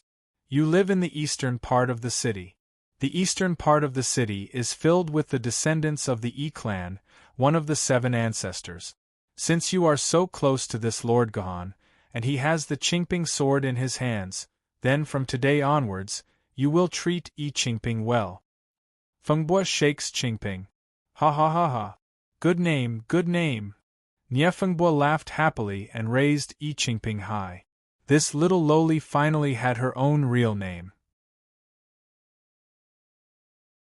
Chapter 933. My brother military governor, Miss Ashima has been back for a day. Why are you only back now? I thought you were captured by the Wu people, and they were going to mobilize the entire Tying Star garrison to rescue you. Yao Guang said as he put his arm around Gohan's shoulder. As for what he said about mobilizing the entire Tying Star garrison to save Gohan, it was basically bullsh*t. Even when Ashima's fate was unknown, Yao Guang dared to mobilize the entire Tying Star garrison, let alone for Gohan. Come. Tell me, where did you find Miss Ashima? How did you save her? Yao Guang asked curiously. Didn't Ashima write a report and hand it in? You can read the report yourself. There's no need to ask me. Gohan said coldly. The so-called report was, of course, a report that Gohan, Ashima, and Liu Ling had agreed to write. The content was the same. Gohan found Ashima, who was being hunted by the Wu people in North Korea. Then, Gohan and the Wu people started a huge battle. However, they did not expect to attract the Wu people's great shaman, Xingtian. Gohan could not defeat Xingtian, so he could only escape with Ashima and ask Liu Ling for help. Liu Ling rushed over at the critical moment and fought off Xingtian. She protected Ashima and left first. Gohan continued to search the North Korean area and only returned a day later when he couldn't find any other survivors. It was a seemingly flawless report. It was a very complete fabrication. You can fool others with a report like this, but you can't fool me, Yao Guang. Yao Guang suddenly became serious. It's fine if you don't want to tell me the truth. You just need to tell me if the truth is a threat to the safety of Shanhaiguan. Whether you believe it or not, this is the truth. Of course, Gohan would not be fooled by Yao Guang's shoddy lies. He insisted that the report was the truth. Since it had Liu Ling's signature, Yao Guang could only admit the report with a bitter smile even if he did not believe it. He then patted Gohan's shoulder. All right, I give up. Your rewards have been issued. Go and collect them. The so-called rewards were the quest to find Ashima that Yao Guang had issued. As long as he successfully found Ashima, Gohan would receive 10 million renminbi, 1 million hero coins, and 500,000 merit points as a reward. 10 million renminbi was just a change in the numbers in Gohan's account. What Gohan really cared about was the 1 million hero coins and 500,000 merit points. In the base city's sword-bearer shop, a full set of sword scar imprints cost about 500,000 hero coins. The hero shop in Shanhaiguan was actually cheaper than the hero shop in the base city. It only cost 450,000 to buy a full set of sword scar imprint. A full set of sword scar imprints was required to raise a famed sword maiden to grade 1. It was obviously impossible for Gohan to raise Qidian or Juzi to grade 1. However, Gohan could raise the past water sword to grade 1. Not to mention the strange relationship between Shi Shui and Gohan, the value of an ancient sword maiden to grade 1 did not mean much to Gohan. Gohan calculated. If he could raise both sword scar imprints, then 1 million hero coins could raise both Qidian and Juzi to grade 3. However, if he gave all of them to one of the sword maidens, then one of them could be raised to grade 2. Not only could sword scar imprints activate the sword maiden's skills, but it could also increase the sword maiden's basic attributes by 10% for every additional grade. A grade 3 sword maiden was equivalent to 2. 8 times the attributes of a normal sword maiden. A grade 2 sword maiden was equivalent to 1 times the attributes of a normal sword maiden. Although a grade 2 sword maiden's abilities were much better than a grade 3 sword maiden's, it could not activate one more of its basic skills. When considering the use of the yin-yang sword technique, the attributes of 2 grade 3 sword maidens added together were clearly stronger than a grade 2 sword maiden and a grade 9 sword maiden. After a short period of consideration, Gohan used these hero coins to exchange for a sword scar imprint that could raise both Qi and Juzi swords to grade 3. This way, Gohan would be left with more than 600,000 hero coins in his hands. On the other hand, it was a little awkward for Gohan to have 500,000 merit points. Because the new sword bearers had yet to enter Shanghai Pass, the sword bearers above Gohan were all elite sword bearers who had survived through mountains of corpses and seas of blood. These sword bearers had participated in the bitter resistance 5 days ago, and each of them had obtained more than 300,000 hero points on average. Including the hero points they had obtained before, almost all of them had more hero points than Gohan. Therefore, Gohan could only continue to stay in the Shi Sing garrison. However, apart from having a bad name, there were no other disadvantages to this *T** Guardian mansion. Gohan did not care about this. After purchasing the sword mark he needed, he returned to the *T* Guardian mansion that he had been away from for a few days. When Ku-Rakin and Leslie Dracula saw that Gohan had returned, they immediately contacted Gon. After chatting with him for a while, Gohan returned to his lonely state. However, at least Gohan could not sleep that night, because the entire Shi Sing garrison was immersed in endless screams. Unexpectedly, the Qi sword, which usually looked strong and proud, was weaker than Doyu when it came to the sword scar imprint. It was only slightly stronger than Qing Pin. Although the deep sword wound was extremely painful, a little loli like Doyu could only shed tears and sob softly.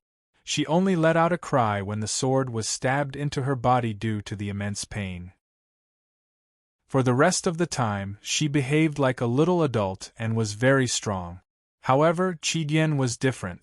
Qi could be said to be the first sword maiden that Zhang Heng had. However, due to the separation between the game and reality, it was not Qi turn to carve the sword scar imprint. In other words, this was the first time Qi experienced the pain of a sword scar imprint. Logically speaking, this should not be the first time. When Qi was the Yu King Go Jian, she had experienced many sword bearers and had experienced the sword scar imprint with them. Logically speaking, she should have gotten used to it by now. However, when Gohan started to carve the sword scar imprint, Qi screamed like a ghost. Her screams were much more miserable than Qing Pin's. Fortunately, although Qi screamed miserably, her self-control was much stronger than Qing Pin's. Therefore, Qi did not cause trouble for Gohan during the sword scar imprint. She only screamed too miserably. When he finally finished carving the sword mark deeply, Gohan immediately hugged Qi in his arms and silently soothed her trembling skin. Only then did Qi calm down a little. Is it very painful? Although Gohan's words were simple, they contained a strong sense of concern. Qi jumped into Gohan's arms and nodded slightly. Then how did you get here in the past? Have you never had a deep sword scar before? Gohan asked with a smile. Before what before? Qi answer was a little absent-minded. I've almost forgotten everything in the past. Ever since I changed into this body, I've become more forgetful than before.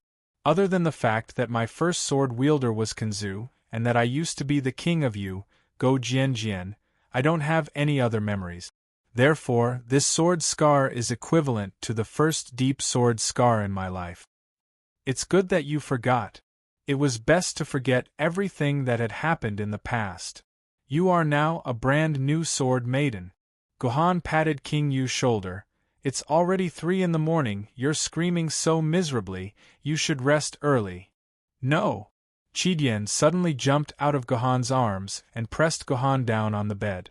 She used a sticky tone and said coquettishly, "No, I don't know what's going on. I have a special feeling right now, you should at least satisfy me first." With that, Qi violently pulled apart Gohan's clothes and pounced on Gohan's naked chest. She picked up the pea in front of Gohan's chest and started sucking on it. What's going on? Qi is much more active than before.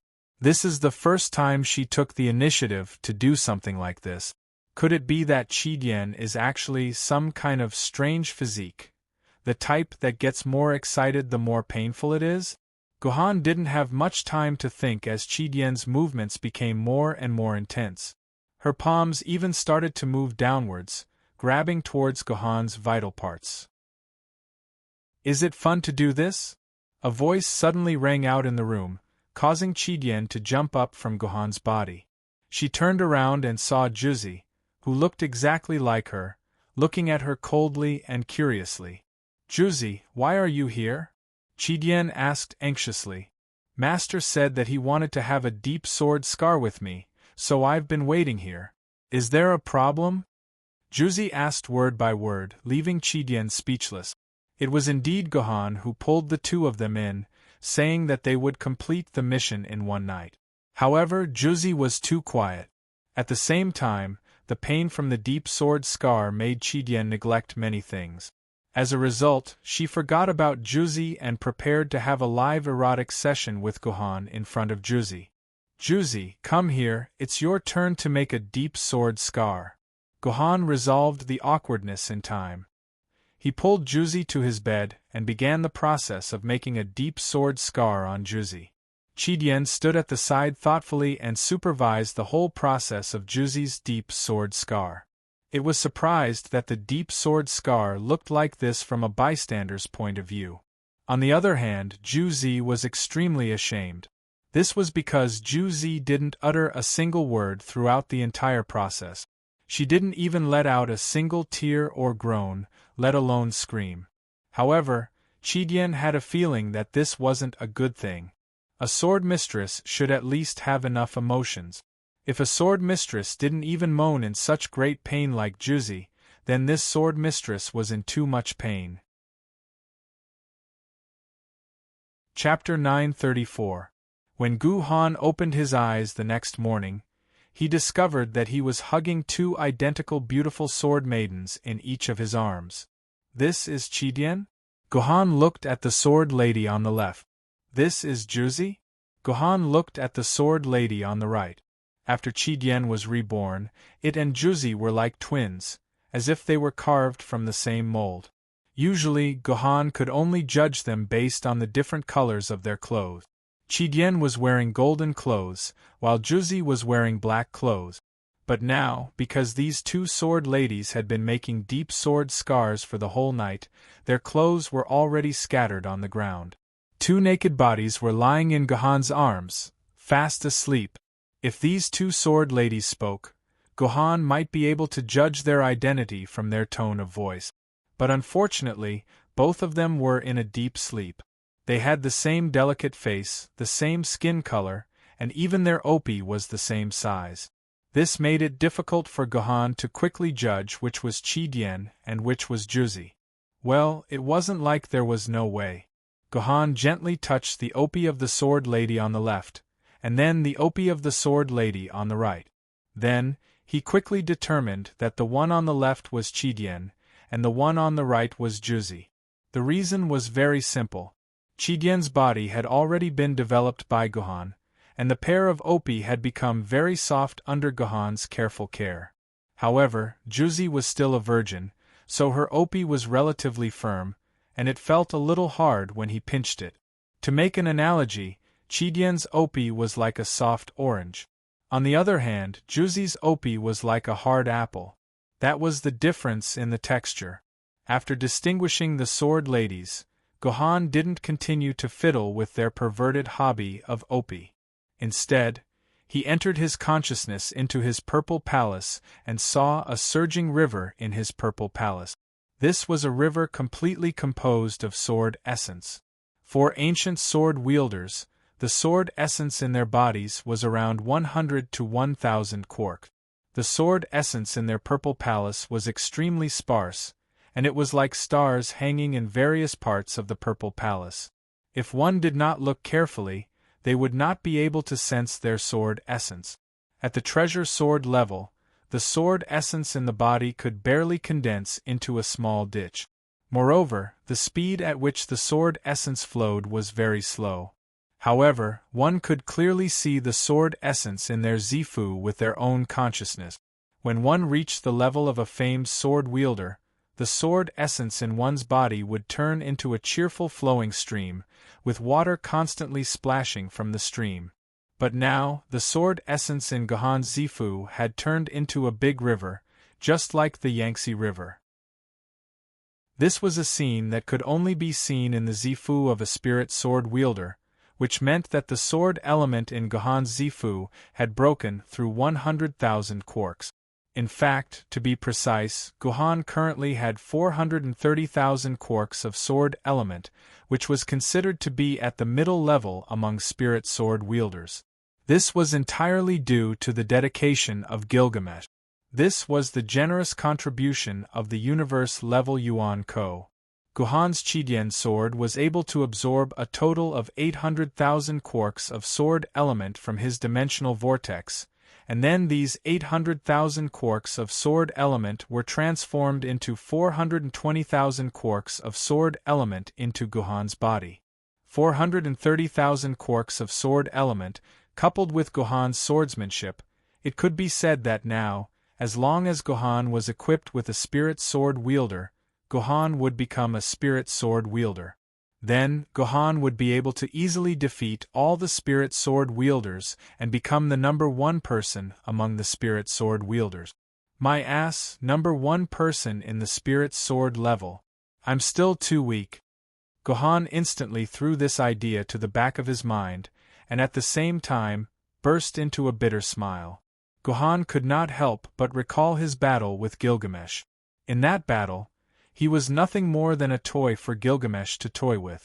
Although Gilgamesh used absolute strength to suppress Gohan, Gohan actually had several opportunities to hit Gilgamesh.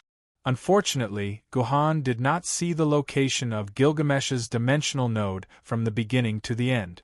Otherwise, Gohan could also borrow the characteristics of the Chidian sword and directly send Gilgamesh back to the dimensional vortex. However, even if he defeated Gilgamesh because of the dimensional node, it could not be considered as a righteous path. It was just that the characteristics of the Chidian sword were too awesome.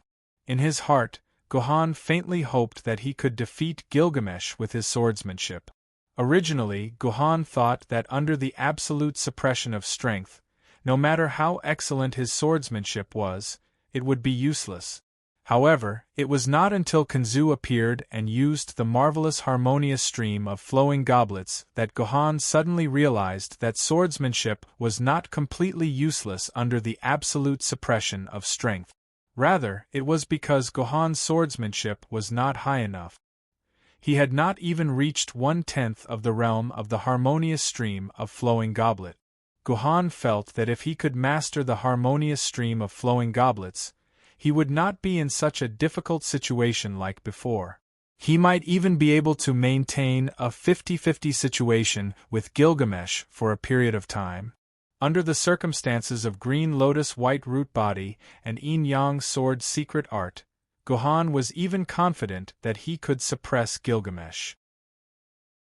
As long as Gohan could suppress Gilgamesh, Gohan could find a way to find the dimensional node that Gilgamesh had hidden, and then send Gilgamesh home with one sword strike. This way, he would not need Kanzu to save him, and Gu Xuanwu would not be pushed back by Kanzu. Have I been too complacent during this period of time? Gohan carefully crawled up from his bed, and turned to stare at the two soundly asleep sword ladies. He could not help but reflect in his heart, did I think that my swordsmanship was already strong enough? Did I think that my swordsmanship was invincible in the world? Ever since I became a sword wielder, I seem to have become arrogant. I have been immersed in improving the essence of the sword or other external things, but I have neglected the swordsmanship that was the foundation of my life. The number of times I have practiced has not even reached a third of the time before I became a sword wielder. Other than creating a small portion of the chaos sword technique, I have not made any other improvement. I have really lost myself. Gohan fell into self-reflection. However, from a certain point of view, Gohan had been too harsh on himself. The reason why the number of times Gohan practiced his swordsmanship had decreased wasn't because he was slacking off, but because he had many more things to consider. In the past few months, Gohan had either been in a harsh battle or thinking about the chaotic timeline in an attempt to unravel the various mysteries surrounding him. Forget it, there wasn't much to explain. Gohan's swordsmanship training was indeed inferior to the past. No matter how righteous the reason was, it was the truth. No, I can't continue being so lazy. I have to return to the state of arduous training from before. Gohan clenched his fists and left his bedroom. When he passed by the other sword ladies' bedrooms, he realized that Qingpin and Douyu were still sleeping. Etian was nowhere to be seen, and only Shi Shui was sitting quietly in her room, deep in thought. "Do you have time?" Gohan pushed open Shi Shui's door and asked softly. "Yes." Shi Shui seemed surprised that Gohan would actually take the initiative to appear in her room. This was the first time Gohan had stayed with her in her room since she moved into the Guardian's mansion. "I want to practice my swordsmanship. Can you help me?" Gohan extended his hand to the past water sword. "So you want to practice your swordsmanship with me?" Shi Shui smiled bitterly in her heart. It seemed that she had thought too much. To the entire team, she was still an extremely awkward existence. "Sure," Shi Shui replied calmly. She took the initiative to return the sword to Gohan's hand and changed back to its sword form. Gohan held the past water sword and came to the open space outside the Guardian's mansion. He began to practice the swordsmanship that he had mastered, from the 9 swords of mysterious heaven to the chaos swordsmanship, as well as some small routines that Gohan had figured out himself. Gohan practiced for a few hours. However, when Gohan finished practicing, he did not look happy. This was because Gohan realized that after practicing for a few hours, he realized that he had not improved at all. He was only repeating these movements mechanically. "No, I can't continue practicing like this. It won't have any effect." Gohan stopped what he was doing when he thought of this. He took a deep breath to calm himself down and once again carefully thought about the problem of his swordsmanship. "It seems that I was a little extreme just now. The reason why my swordsmanship cannot improve is not because I have neglected to practice, but because the 9 swords of mysterious heaven can only reach the limit of swordsmanship. Only a new and stronger swordsmanship can allow my swordsmanship to continue improving." Gohan changed his train of thought and immediately felt his vision brighten.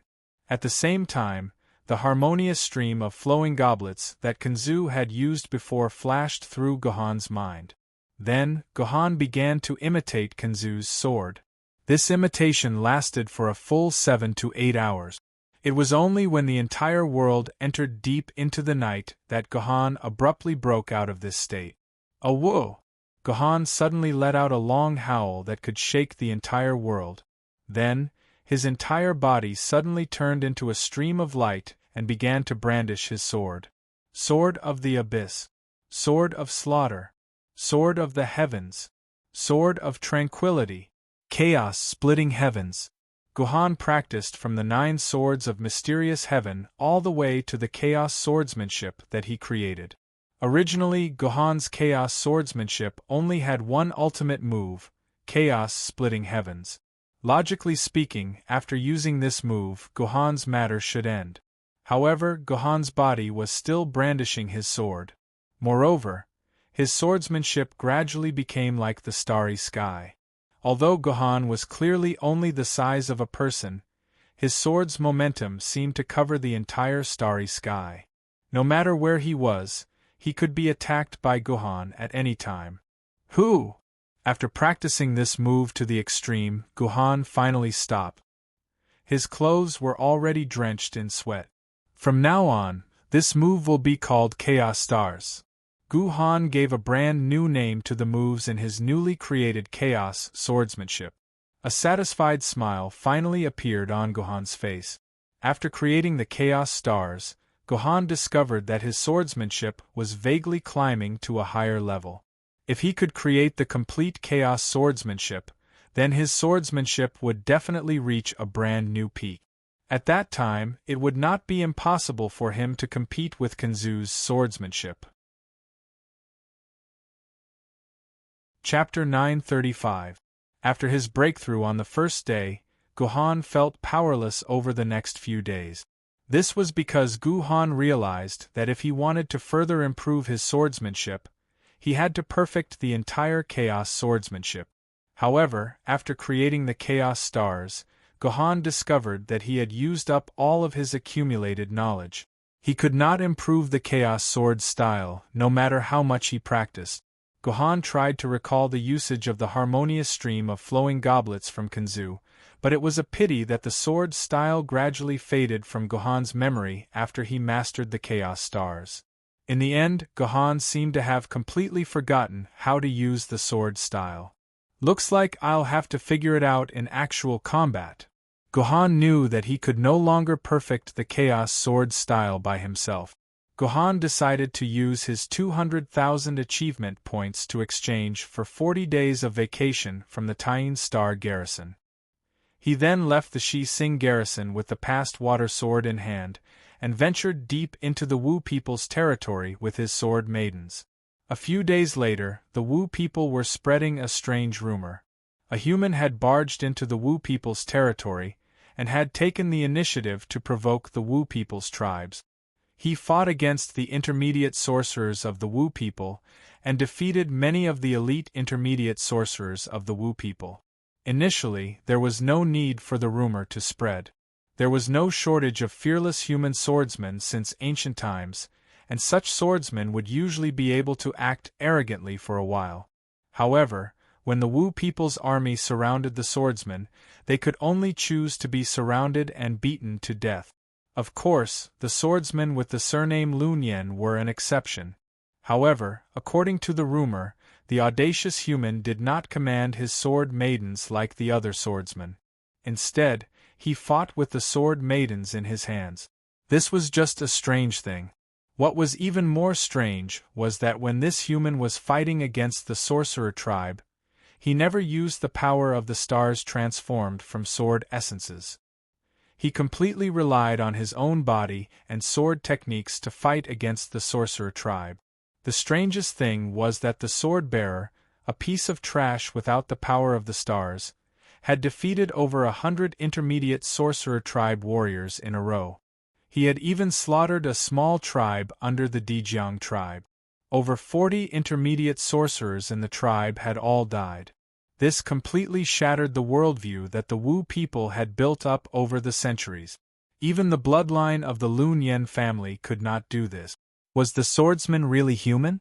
Of course, the sorcerer tribe would not allow themselves to be provoked like this. Hence, under the organization of a few sorcerers, almost all the sorcerer tribes in the area where the sword-bearer was active joined forces. The entire team was led by a heaven sorcerer, and together with hundreds of medium sorcerers and thousands of junior sorcerers, they launched an endless hunt for the damned human. Lord Heaven Wizard, we've found the human target. Just now, a small troop of warriors reported seeing a human man eating on the gray iron plain. He looks exactly like the human described, reported a warrior to the Heaven Wizard. Good. Your scouts will hide where they are. Do not attract this human's attention. Then, the Dijiang warriors will surround him from the back, the Ho-Tu warriors from the front, the Xianming warriors from the left, and the Gong Gong warriors from the right. When all the warriors are in position, we will send this damned human to hell. Under the command of the Heaven Wizard, a tight encirclement was formed around Guhan. After the Heaven Wizard confirmed that the last possible escape route had been blocked by the Wu people's warriors, the Heaven Wizard probably felt that this human would not be able to escape. Thus, he ordered all the hidden Wu people's troops to show themselves and formally surround and kill this human. With the Heaven Wizard taking the lead, the Wu people's encirclement kept shrinking, and soon Gohan was trapped in a small circle with a diameter of only a few meters. Outside the circle were all Wu people. As far as the eye could see, the end of the Wu people's troops could not be seen. However, in the Heaven Wizard's imagination, when his troops surrounded this human, he would either tremble in fear or yell at the Wu people crazily. This human would either tremble in fear, or scream at the Wu people crazily to hide the fear in his heart, or vent the madness in his heart. However, this human in front of him did not make a sound. His expression did not even change. He just watched as he was surrounded, as if he was not surrounded by thousands of Wu people, but by thousands of kittens. This made the Heaven Wizard angry, but also a little curious. He wondered why this human was so daring and so calm. "Human, tell me your name." After the Wu people surrounded Gohan, they did not immediately attack him. Instead, they started to ask for Gohan's name like a battle between generals. "My name?" Gohan revealed a surprised expression. This was the first time his expression changed. "Since when do you Wu people ask for your opponent's name before a battle? I don't remember you people having this habit." "Humph. Of course, we are not interested in knowing the name of an ordinary human." The Heaven Wizard raised his head proudly. "But you are different. You can actually defeat so many powerful warriors without using that bullsh** T-star power. With your strength, you already have the right to leave your name in the records of the shaman tribe. Once you die, we will follow the traditions of you humans and dig a hole for you. We will fill it with soil and finally erect a tombstone with your name on it. This can be considered a reward for your strength." "Oh, should I thank you?" Gohan looked at the Heaven Shaman with interest. That's right. Gohan's gaze made the Heaven Wizard very uncomfortable. He twisted his body uncomfortably. He then recalled Gohan's performance and asked curiously again, "Human, you should have discovered our encirclement long ago, right?" "That's right." Gohan nodded. "It's time for your scouts to lose some weight. Although they are lying on the ground, their fat butts are higher than the sky. How can I not see them?" "Then why didn't you escape?" The Heaven Wizard was even more curious. "With your strength, you should be able to escape before our encirclement is formed." "Why should I escape?" Gohan seemed to have heard something strange. "Because only death awaits you if you don't escape," Tian Wu shouted in a stern voice. "Only death awaits you. Only death awaits you." In order to match the Heaven Wizard's words, the surrounding Wu people raised their weapons at the same time and let out a roar. The roar of hundreds and thousands of Wu people seemed to be able to pierce through the sky. The entire world shook along with the roar. Ordinary people would have been scared out of their wits when they saw this scene. They might have even knelt down. "Let me return those words to you. You are the ones who will die if you come here." Gohan was not frightened by this situation. Instead, he smiled indifferently. The Heaven Wizard was deeply provoked by Gohan's smile. He no longer had any interest in talking to Gohan. He raised his hand high and pressed it down. The impatient Wu people immediately rushed forward and fought with Gohan.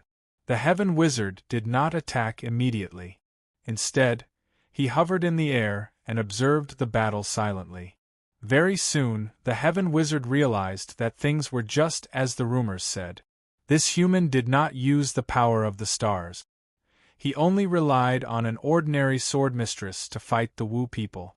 In this situation, even the strongest sword mistress, the guardian of the sun or the moon, should have been torn to pieces by the frenzied Wu people.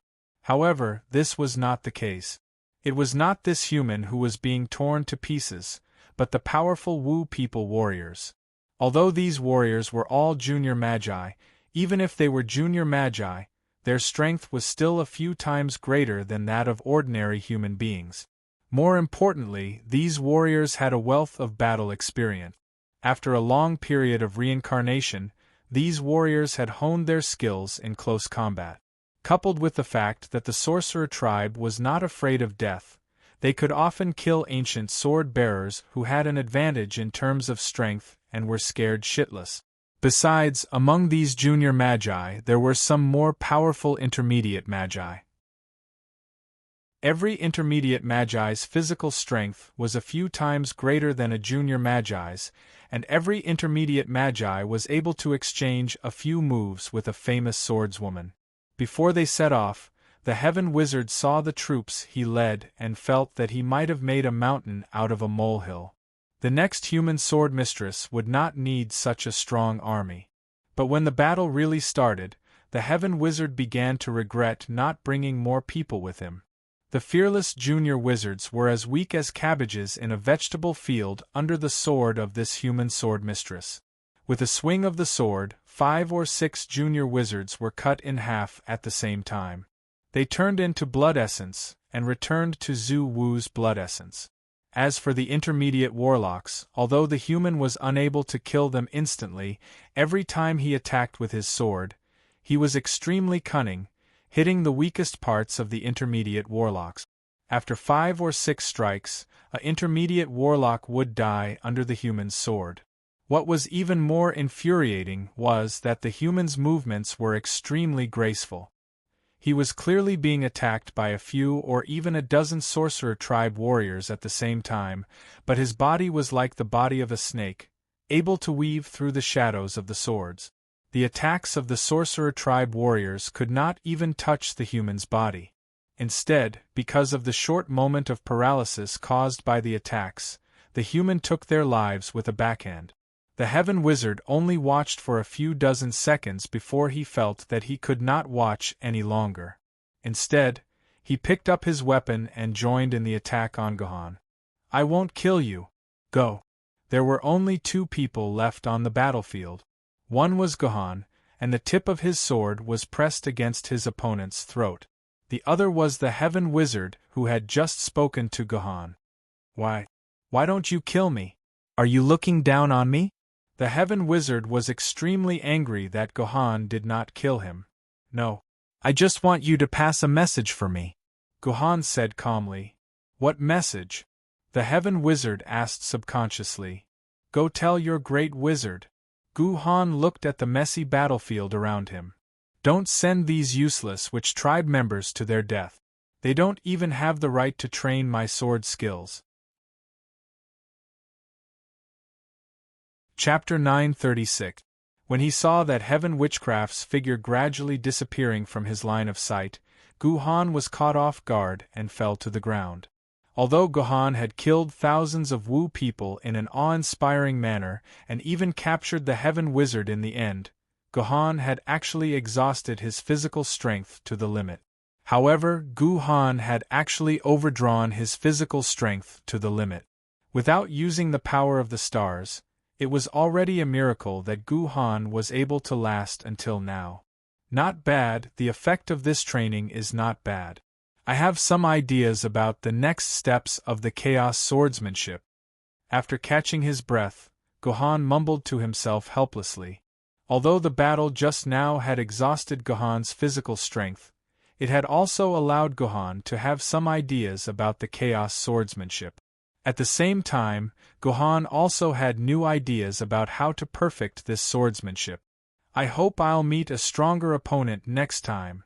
The Wu people's encirclement on Gohan was still going on, but the Wu people's encirclement was getting bigger and bigger. This was also what Gohan was looking forward to. The second encirclement by the Wu people was much smarter. They directly abandoned the junior wizard Wu people. The top strength of the team had expanded to 10 Heaven Wizards. The core strength had become 300 intermediate wizards. It seemed to be 1/3 less than the first encirclement, but the actual combat strength had increased by more than 5 times. Therefore, the second encirclement ended with the victory of the Wu people.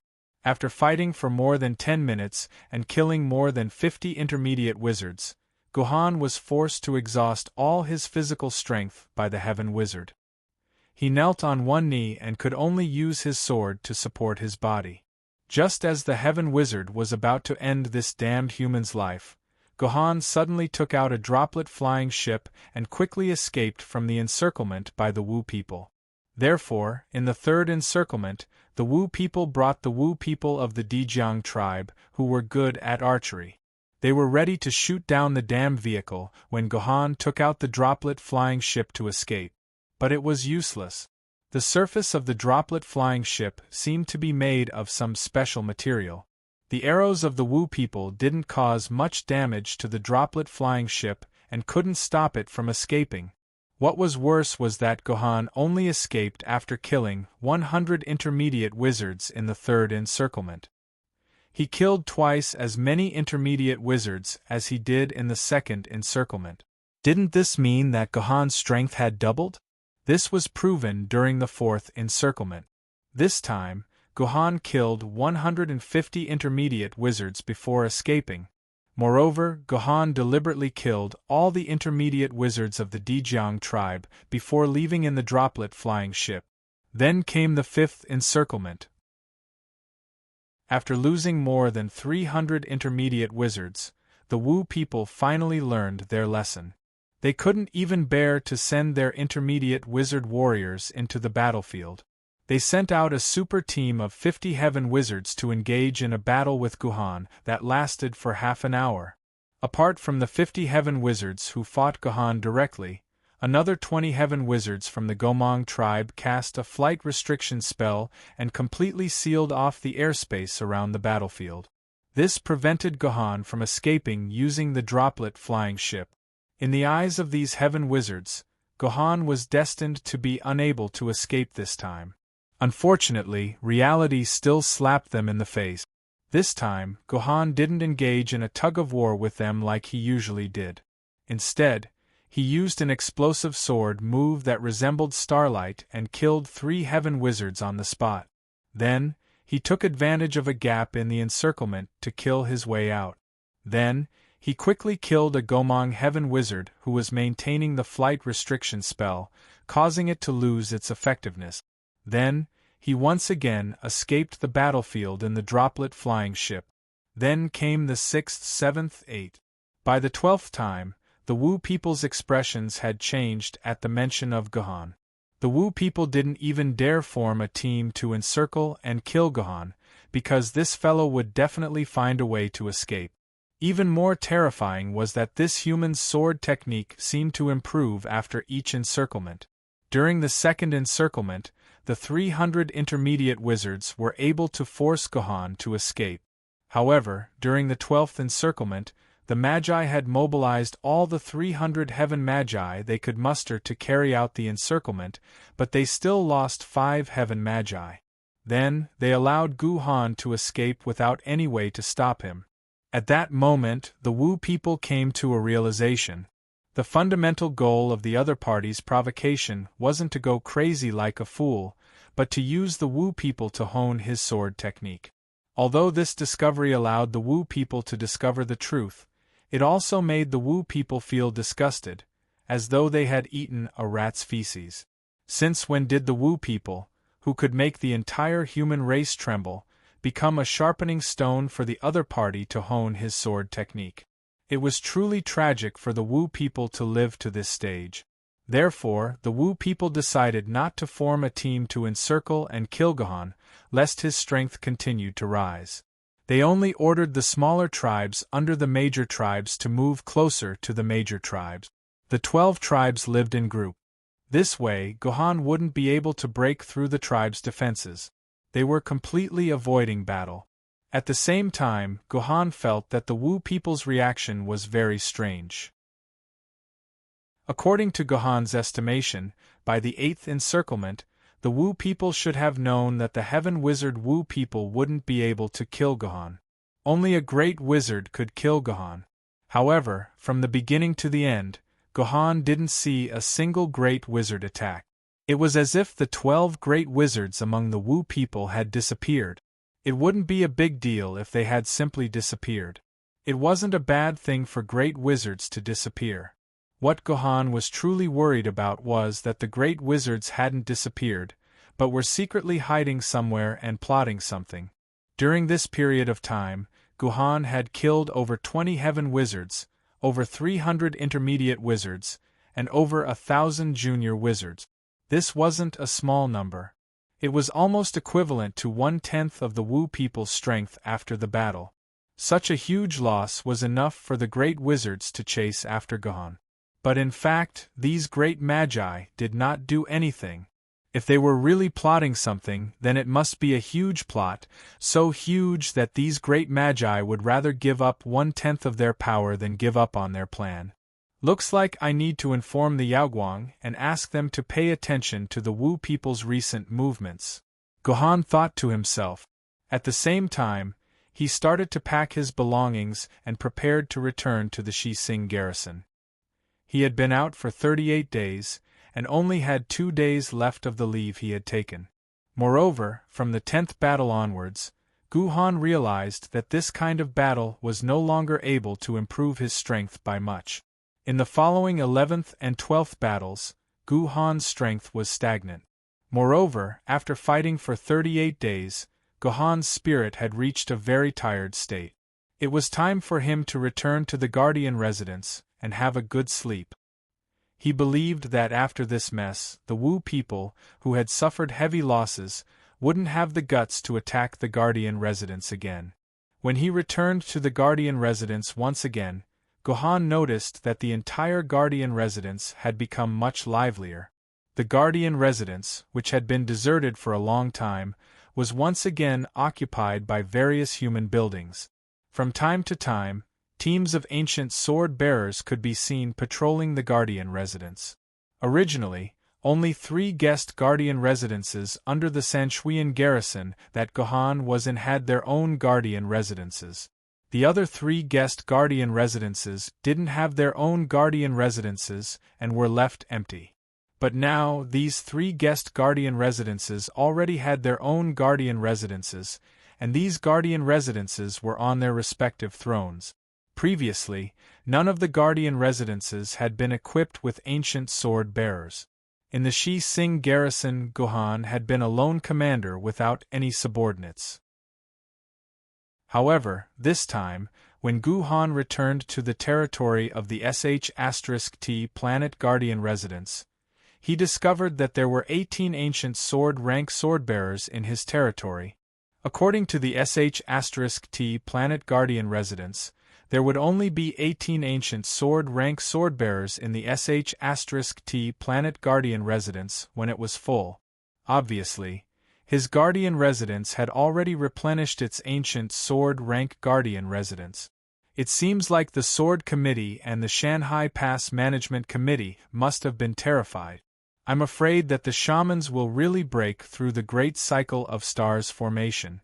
Or else, the Sword Committee headquarters will have to put in a lot of effort to fill all the 10,000 sword-bearers in Mountain Sea Pass in just a short period of around 40 days. Guhan was surprised that there were 18 new ancient sword-rank sword-bearers in his Guardian mansion. But on the other hand, these ancient sword-rank sword-bearers were also surprised that they could finally see their own Guardian mansion.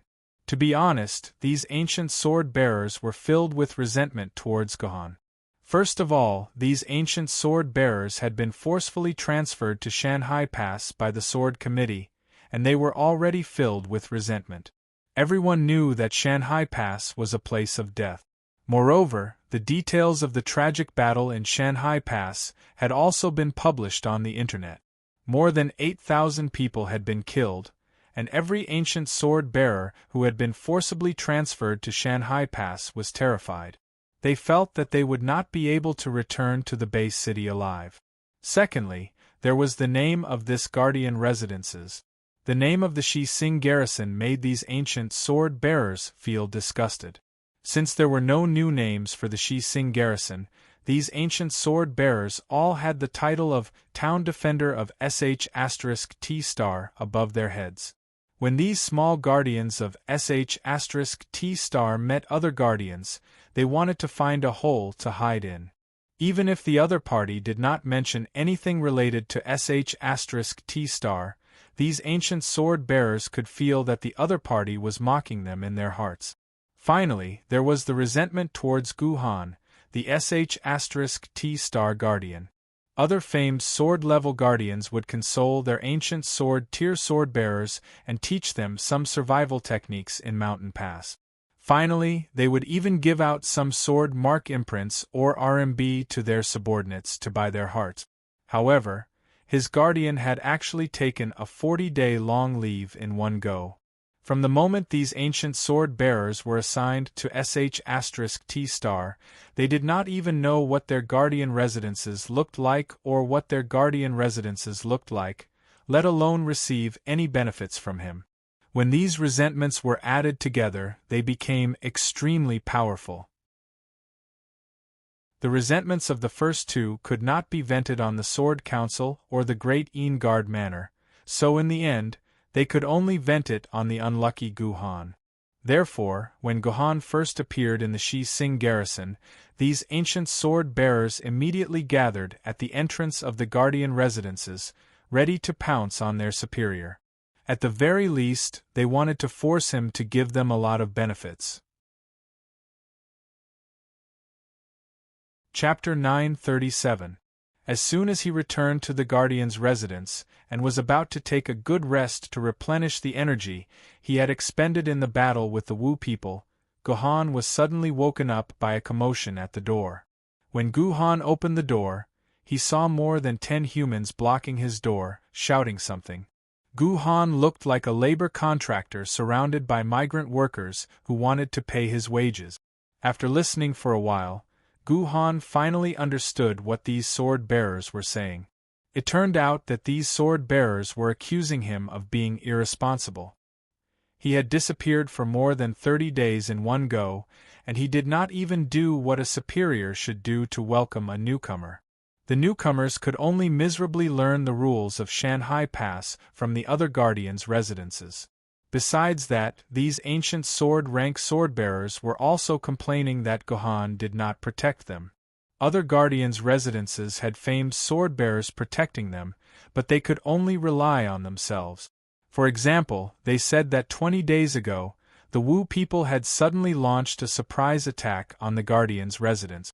In the end, the other guardians' residences had all survived the crisis under the leadership of their respective famed sword-bearers.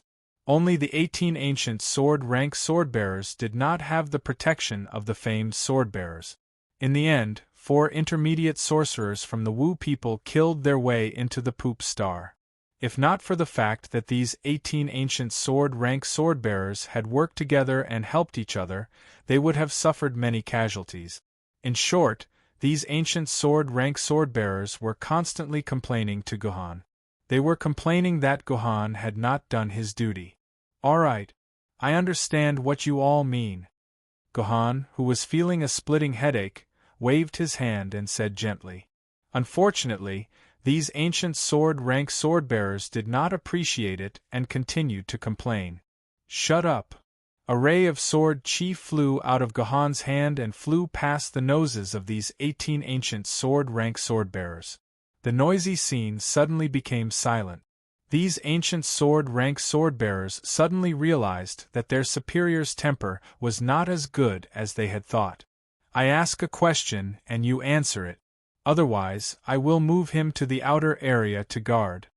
Guhan's words caused the atmosphere among the ancient sword-wielders, who had been united just a moment ago, to become a little strange. The outer area was naturally more dangerous, and the chances of death were higher. Naturally, none of these ancient sword-rank sword-bearers were willing to guard the outer area. "You are abusing your position. You can't do this." An ancient sword-tier swordsman who looked to be in his 20s blamed himself. Generally speaking, there were 2 types of swordsmen who came to Shanghai Pass. One was the ancient sword-rank sword-bearers who were old and had no potential to advance. The other was the young sword-rank sword-bearers who were extremely talented. The former were sent here as worthless consumables, while the latter were sent here as training targets. Regardless of whether it was an ancient or famed sword-wielder, they all had to follow this rule. This 20-year-old ancient sword-rank sword-bearer had been sent to Shanghai Pass because he was extremely talented. Therefore, he had his own arrogance. Unfortunately, his arrogance was nothing in front of Gohan.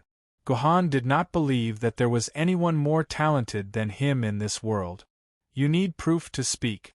What proof do you have that I am abusing my position to take revenge? Gohan asked the young man. Humph. You said it yourself. If I ask a question, you will answer it.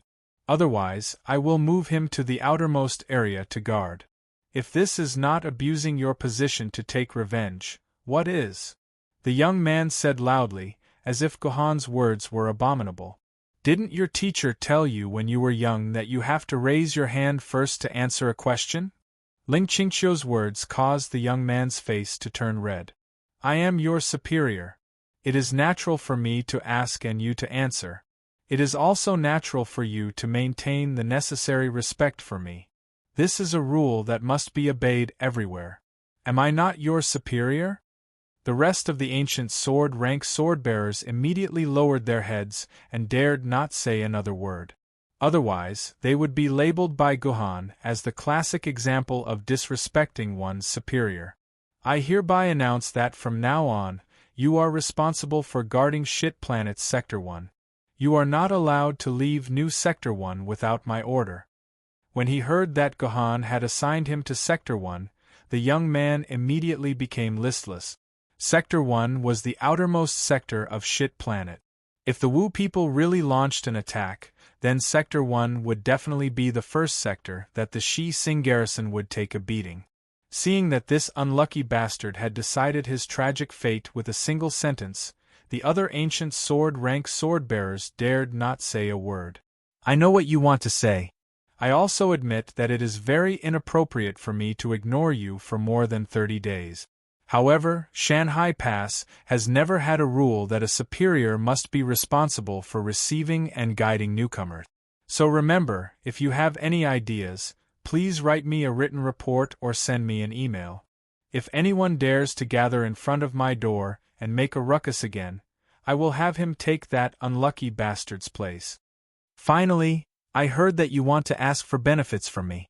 Sure, I will give you benefits right now. Hearing that Gohan was going to give them benefits, all the ancient sword-rank sword-bearers looked up in unison. They wanted to know what kind of benefits this overbearing and arrogant superior was going to give them. My benefits are the best in the entire Shanghai Pass. No one in the entire Shanghai Pass can give you better benefits than me. Although these ancient sword-rank sword-bearers thought that Gohan was bragging, it did not stop them from continuously raising their expectations for the benefits. Would this Shit Planet's guardian give everyone a set of sword mark or something like that? Yes. Gohan pronounced the word with emphasis. Then, he added, this is the benefit I am giving you. Yes? What kind of benefit is this? Do you think we will lose our lives just by standing here? The ancient sword-rank sword-bearers were confused and could not understand what Gohan was thinking. Alright, let's go. I'm tired. After saying this, Gohan turned around and returned to the Guardian's mansion. With a loud bang, he closed the door of the Guardian's mansion. He no longer cared about these ancient sword-rank sword-bearers. Let's go, let's go. The ancient sword-rank sword-bearers were no longer in the mood to cause a ruckus. They could only go back to their homes and find their mothers. They could not stop thinking about the meaning of this inexplicable benefit called life. Unfortunately, they could not find the answer during their time in Shanghai Pass. It was only when they collectively left Shanghai Pass and returned to the human world that they suddenly realized what the answer meant. Gohan slept for 2 days and 2 nights to completely recover his strength. Then, he brought the mission token to the Tying Star Garrison. He found the intelligence system of the Tying Star Garrison and exchanged all the records in the mission token for hero coins and merit points. This was not the same mission token that Gohan had received when he accepted the mission to find Ashima. The previous mission token had already been given to the Tying Star Garrison when he was exchanging the mission rewards. This was the daily mission token that Gohan had reapplied for after taking a leave of absence. The daily mission token needed to be worn at all times. It was purely used to record the number of Wu people killed. This was because as long as one killed Wu people, even if one did not receive the mission, one would still receive a certain amount of hero coins and merit points as a reward. A minor sorcerer Wu people could receive 100 hero coins and 10 merit points as a reward. A intermediate sorcerer Wu people could receive 1,000 hero coins and 100 merit points as a reward. The Heaven Sorcerer level was 10 times higher than the Intermediate Sorcerer level. However, it was different for the Senior Sorcerer level. The reward for the Senior Sorcerer level was 100 times higher than the Heaven Sorcerer level. This meant that as long as one killed a Senior Sorcerer, one would receive a huge reward of 1 million hero coins and 100,000 merit points. According to the mission token, Guhan had killed a total of 1,121 minor sorcerers, 321 intermediate sorcerers, and 24 heaven sorcerers in the past 38 days. In total, Guhan would receive 673,100 hero coins and 67,310 merit points as a reward. With these hero coins, Guhan realized that the current amount of hero coins he had was enough to upgrade his 2 famed sword ladies to the 2nd grade. However, after some consideration, Guhan decided to save these hero coins for now. Once he had accumulated 2,200,000 hero coins, he would upgrade his Qidian sword ladies to the 1st grade. A famed sword lady who had activated her ultimate skill was much stronger than 2 2nd-grade sword ladies. At the end of the month, the Titan Star Garrison started to take stock of the hidden hero coins for the entire month. They were shocked to find out that the amount of hero coins spent this month was 2 times higher than the average of the other month. In other words, the amount of hero coins that Guhan had exchanged for this month was equivalent to the amount of hero coins that the other sword bearers of the Titan Star Garrison had obtained in 2 months. Since Guhan had exchanged the rewards through a smart computer, the Titan Star Garrison Management Office had no idea who had exchanged so many hero coins. Only Yaoguang, who had received the report, could not help but smile. Apart from Guhan, no one else in the entire Titan Star Garrison could do this. However, most of the Guardians were not interested in the abnormal amount of hero coins. What they were interested in was that their lives had suddenly become happy and carefree in the past few months. In the past, the Wu people would launch at least 5 probing attacks on the human defense line. Each attack would result in the deaths of at least 10 unlucky sword bearers. But now, 3 months had passed and the Sorcerer tribe had not launched a single attack. The defense line of the Guardian's mansion had been quiet for 3 whole months, which was a rare sight. During this period of time, not a single sword bearer had died while defending. Later on, according to the sword bearers who were scouting around the territory of the Wu people, all the smaller tribes of the Wu people had gathered around the bigger tribes. These tribes were heavily guarded and were staring nervously at the outside world as if a terrifying enemy would attack them at any time. The nervous expressions of the Wu people were exactly the same as the expressions of the sword bearers hiding behind the defense line. While the Guardians were confused by the Wu people, only Ku Rock-in and Leslie Dracula, who were around Guhan, realized that ever since Guhan returned from his vacation, he had not appeared in front of anyone for 3 months. It was as if he had disappeared from the world. Chapter 938. So where did Guhan go? The answer was that Guhan had been staying in his room in the House of Guardians and had not gone out at all. Or rather, he had not gone out for the past 3 months. Guhan had spent all his time lying in bed, staying in Sword Maiden Online through the game capsule. Yes, that's right. For the past 3 months, Guhan had been staying in Sword Maiden Online. The reason was very simple. Guhan wanted to find Kenzu, or rather, find Kenzu's sword soul. After exchanging the hero coins that day, Guhan had been thinking about how he could further improve his swordsmanship.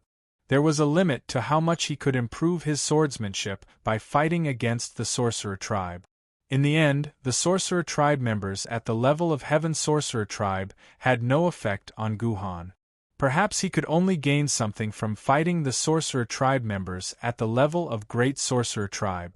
However, the problem was that he did not know where all the great wizards of the Wu people were hiding. Even if they allowed their clansmen to be slaughtered by Guhan, they would not come out to face Guhan. In desperation, Guhan could only give up the idea of fighting with the great wizards and look for other ways to improve his swordsmanship. In fact, Guhan knew that the best opponent in the world to improve his swordsmanship was none other than a master swordsman among the sword-bearers. The most powerful swordsman in the world today was undoubtedly the mystic sword soul. However, this mystic sword soul was definitely not in Shanghai Pass. It was impossible for Guhan to find the mystic sword soul as his opponent. As for the sword-bearers in Shanghai Pass, in Guhan's eyes, only Liuyan Ling's swordsmanship could help him hone his swordsmanship. However, Guhan did not intend to be too close to Liuyan Ling.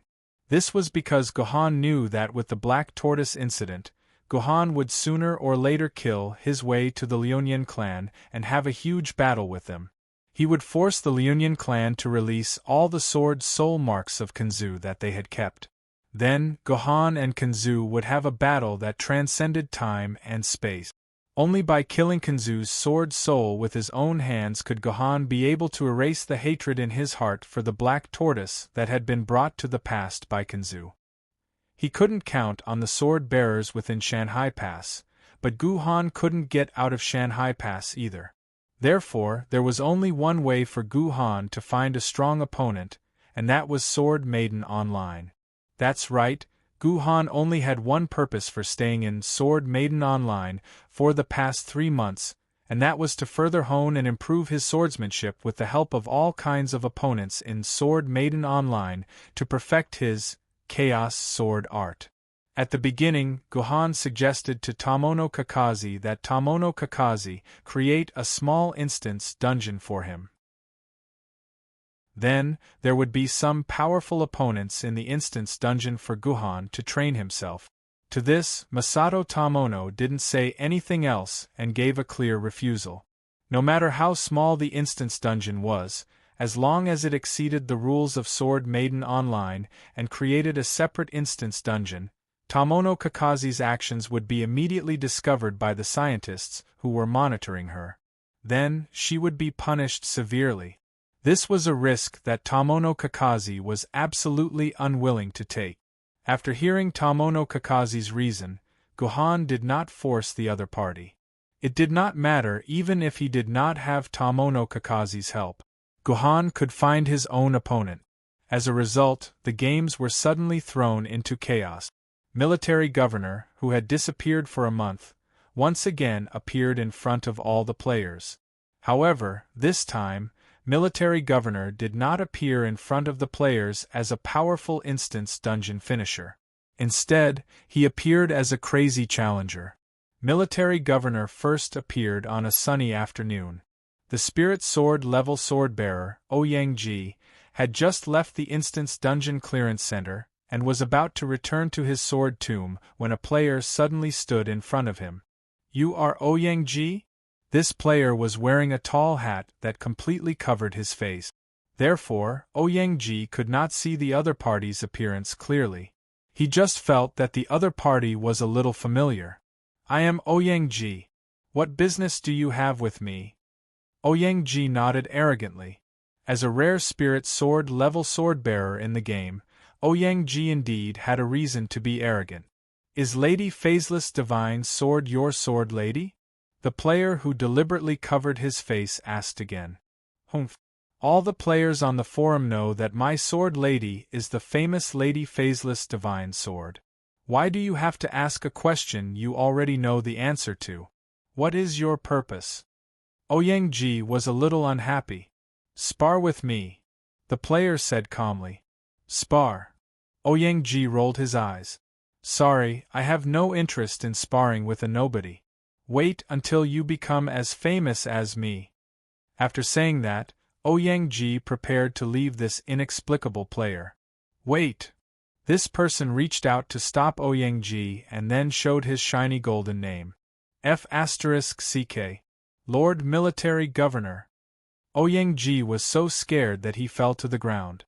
How could he be so lucky to meet this god? One day, such news suddenly spread in the game. Hey, have you heard? The military governor disappeared for a month and appeared again. He even took the initiative to challenge a spirit sword level sword bearer named Ouyang. In the tea house, a player and a few friends said excitedly, "What? The military governor appeared again and challenged a spirit sword level sword bearer? And he failed?" The player's friend shook his head repeatedly. "Impossible. The military governor clearly defeated an immortal sword level sword bearer in the 8 cities tournament. How could he lose to a small spirit sword level sword bearer? Yes, I know this Ouyang. He also participated in the 8 cities tournament. However, this Ouyang didn't even squeeze into the top 64. How could he be a match for the military governor? Your news must be fake." "Bah. I heard this from the brother-in-law of the wife of Ouyang's friend's brother. How could it be fake?" The player said, unconvinced. "Who believes you?" The braggers at the table immediately boasted and expressed their disdain for this player, who spread gossip. As a result, after boasting for a while, a player with a big white name above his head swaggered in. When these braggers saw this, they thought, "My God, isn't the name above this player's head Ouyang?" So these braggers immediately pulled Ouyang to their table, helped him order food, poured him wine, and said a lot of good things. Finally, they couldn't suppress the curiosity in their hearts and asked Ouyang, "Brother Ouyang, I heard that you defeated the military governor. Is this true?" "You want to know?" Ouyang first kept them guessing. When these braggers felt uncomfortable, he slammed his fist on the table and said in a loud voice that the entire tea house could hear, "Yes, Grandpa did defeat the military governor." Ouyang's voice instantly attracted the players in the entire tea house to his side. Although 80% of the players thought that Ouyang was bragging, because they were full of interest in the military governor who had disappeared for a month, they were also very interested to hear how Ouyang was bragging. "Let me tell you. In fact, the military governor took the initiative to ask me to fight. I couldn't refuse even if I wanted to. So, the two of us fought for 3 hours in the ring. In the end, I was better and broke the military governor's personal shield. After that, the military governor simply admitted defeat," Ouyang said proudly. "You're bragging, you. The military governor could beat a fairy sword wielder. How could he lose to you? Why don't you show us the video and we'll believe you?" A player jeered. "Who said I didn't record it? I'll show you the video now." Ouyang's face turned red.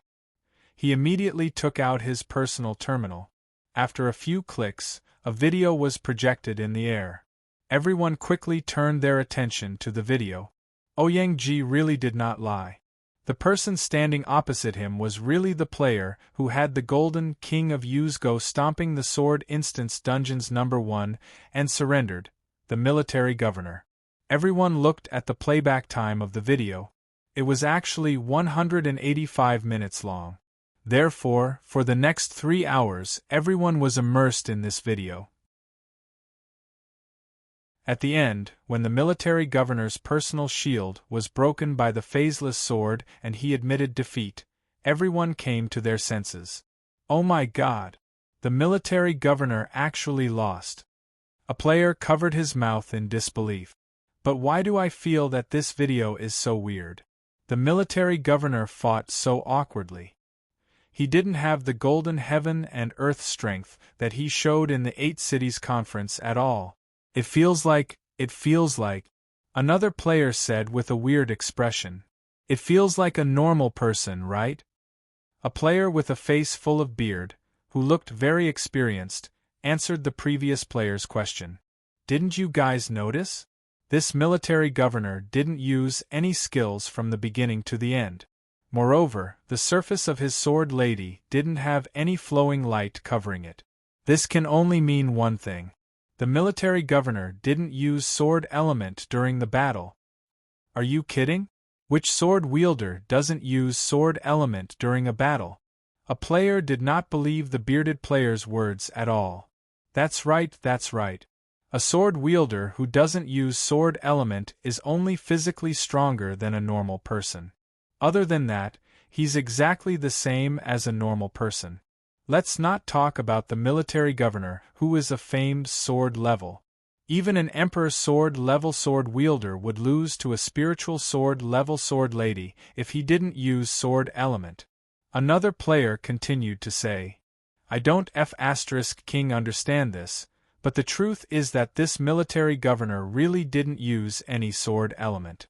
However, did you guys pay attention to the sword skill that this military governor used? In terms of sword skill alone, the military governor's sword skill is more than a few times better than during the 8 Cities conference. The bearded player said with a face full of admiration. Hey, Brother Ouyang, is this brother right? Did the military governor really not use sword element throughout the battle? Hence, the other players looked at Ouyang Chigua with questioning eyes. That's true. Otherwise, I wouldn't have the ability to defeat Sir Military Governor.